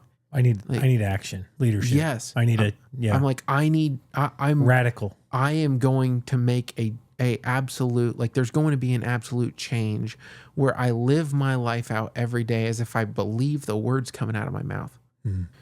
And so I put in a 6-month notice because of all the things I participated in and had access to. And my phone still has, my phone at home has the, it's got the login built into it for Walmart's Instagram.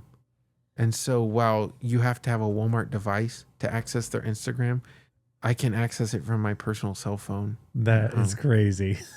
It is crazy. It's weird.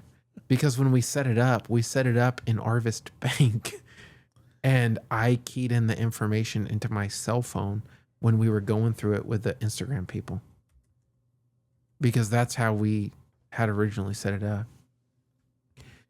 And so we're at this point where I'm going to make this change.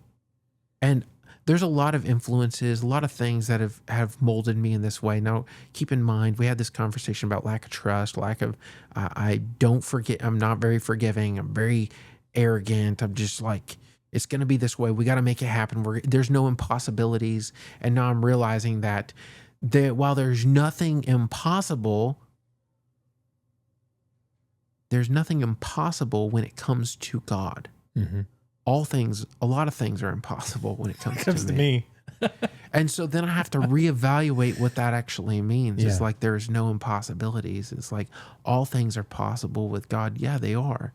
So let's see what the possibilities, like let's explore the possibilities with him and stop trying to do them within our own power. And so there's this journey that takes place where I'm like, okay, God, we have this house that we bought. It's like a pretty expensive house. I'm going to price it for this much money. The real estate agent comes back and says, it's not going to sell for that. I'm like, good, because I don't want to go anywhere. I'll just show God that he can't do it. I'm not going to Nineveh. I'm not going to Nineveh. And so I say, we're listing the house for this much. She's like, it's not going to sell for that. You really need to drop the price another 30, 40,000. I said, just post it. Before it got listed, before the house even got it to a listing, it only made the MLS listing, never got advertised. Within 48 hours, there was a cash offer and the house was purchased for the asking price. I mean, it couldn't have been more obvious. There was complete and I was almost angry. I was frustrated because I wasn't ready to move. Once again, I had planned out Christmas, but I wasn't ready to go anywhere because this wasn't in the plan. I was just testing. This was just testing the waters, but God had a plan. What God has for you, man cannot take away. Exactly. And here we are in that situation where I'm throwing out arbitrary numbers, trying to outprice God. And lo and behold, a family comes, cash offer, wants to buy the house, buys it, we close on it. I'm moving out before Christmas.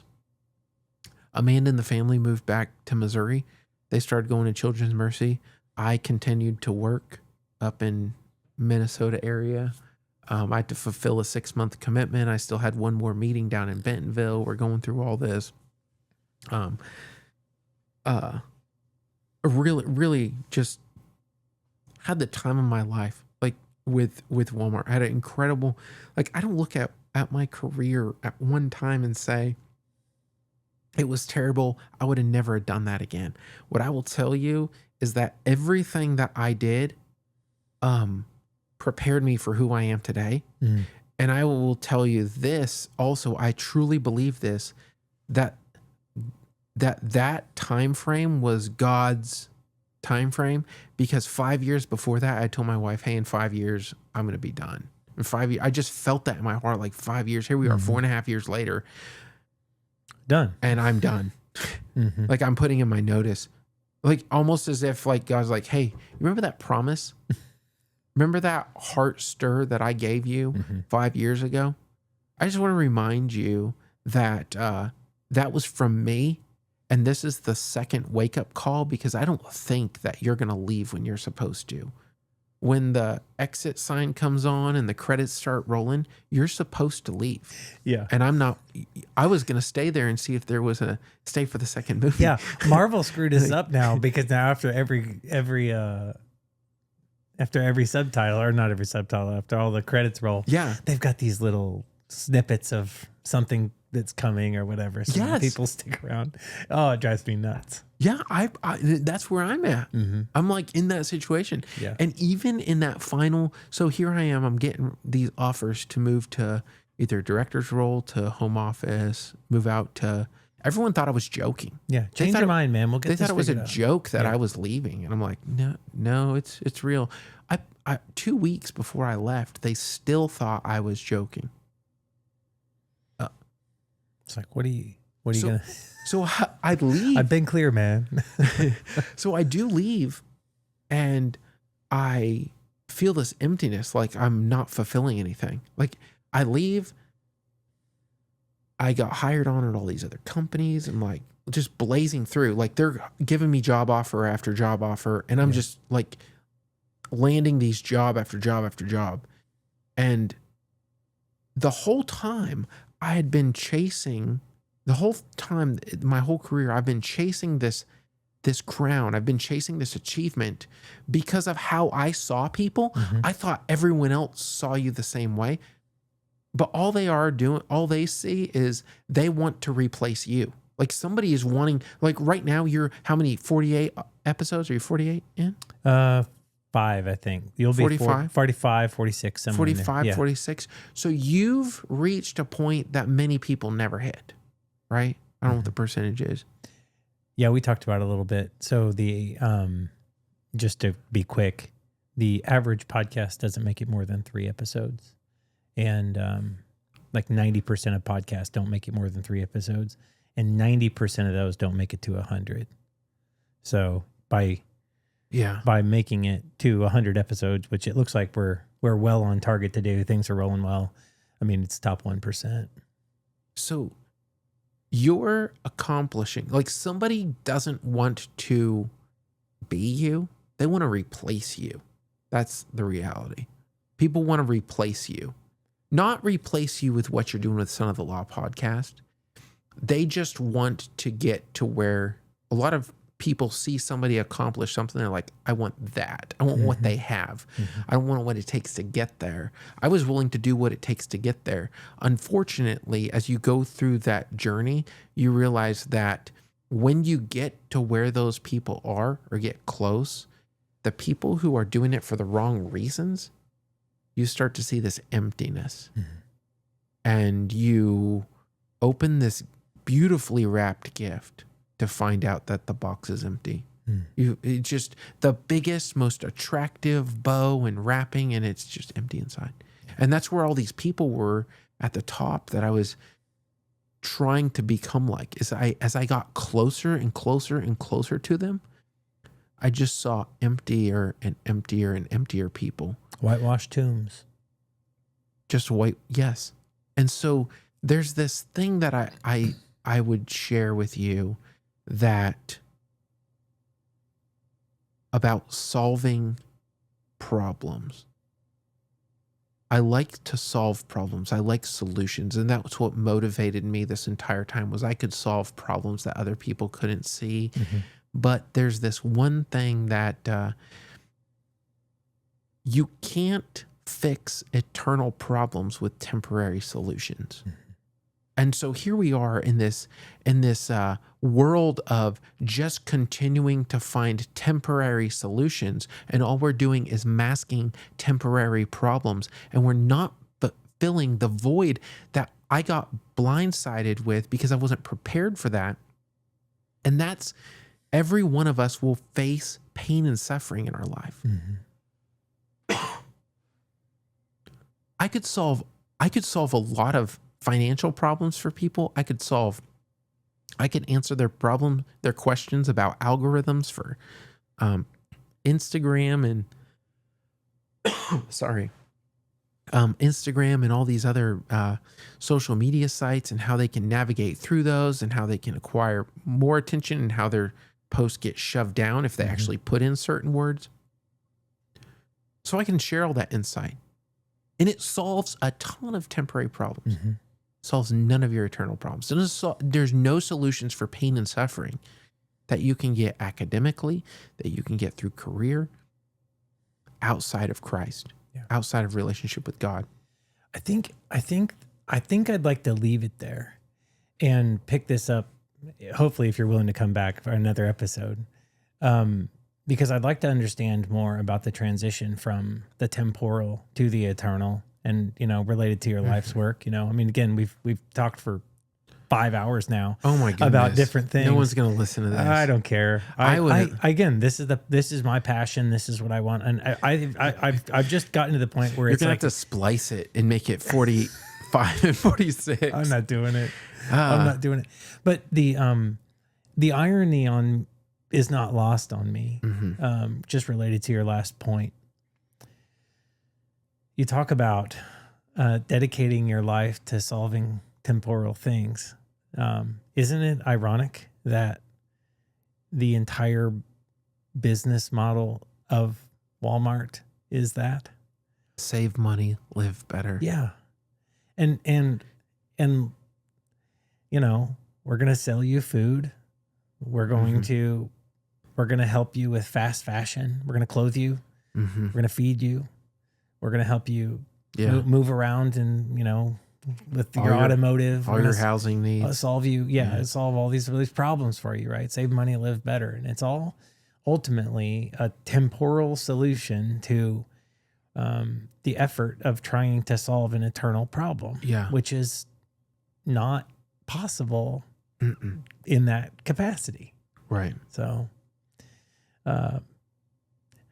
so I think let's leave it there. I'll just say thank you again for coming. Thanks for letting me hang out with you. I love this. I love this time together with you. Again, I feel like I'm getting to know a new friend and all the same time developing some really meaningful content for people to hear these things. And next time we talk, I want to talk about the transition, right? You talked about having these other job opportunities and companies, and particularly companies that I think many in the Christian community respect well. I'd like your candid take on those. The step into ministry. Yeah. And again, 2 episodes deep, we still have not talked about life as a father and a husband and whatnot, because that to me is a deeply passionate topic. I'm deeply passionate about those 2 things. And I will say I'm convicted, having talked with you today about, maybe even some of my own failings as a father. Like, I have not spent enough time with my kids. I want to hear your story and learn vicariously through your experience of like, okay, I need to take somebody fishing. I don't know who it is, but I'm taking somebody fishing. Yeah. We take them to do what we love, and we don't stop and recognize what they love a lot of times. Yeah. It's like, I hate fishing. I hate baseball. Yeah. But these times are changing. Yeah. I'm again, just in a spirit of confession right now, I never played video games with my kids. Yeah. And, not to say everybody should be playing video games with their kids or whatever and staring into the face of amusement the way you eloquently put it earlier, but like, I'm just reflecting on some things that I didn't do as a dad, and I'm just now reflective on things that I wanted to go and be better at as a result. Oh, for sure. This is encouraging. All right, man. Hey, thank you again. Yeah, for sure. All right, everybody. Another 3-hour episode. This has been the Son of the Law podcast. Have a great one.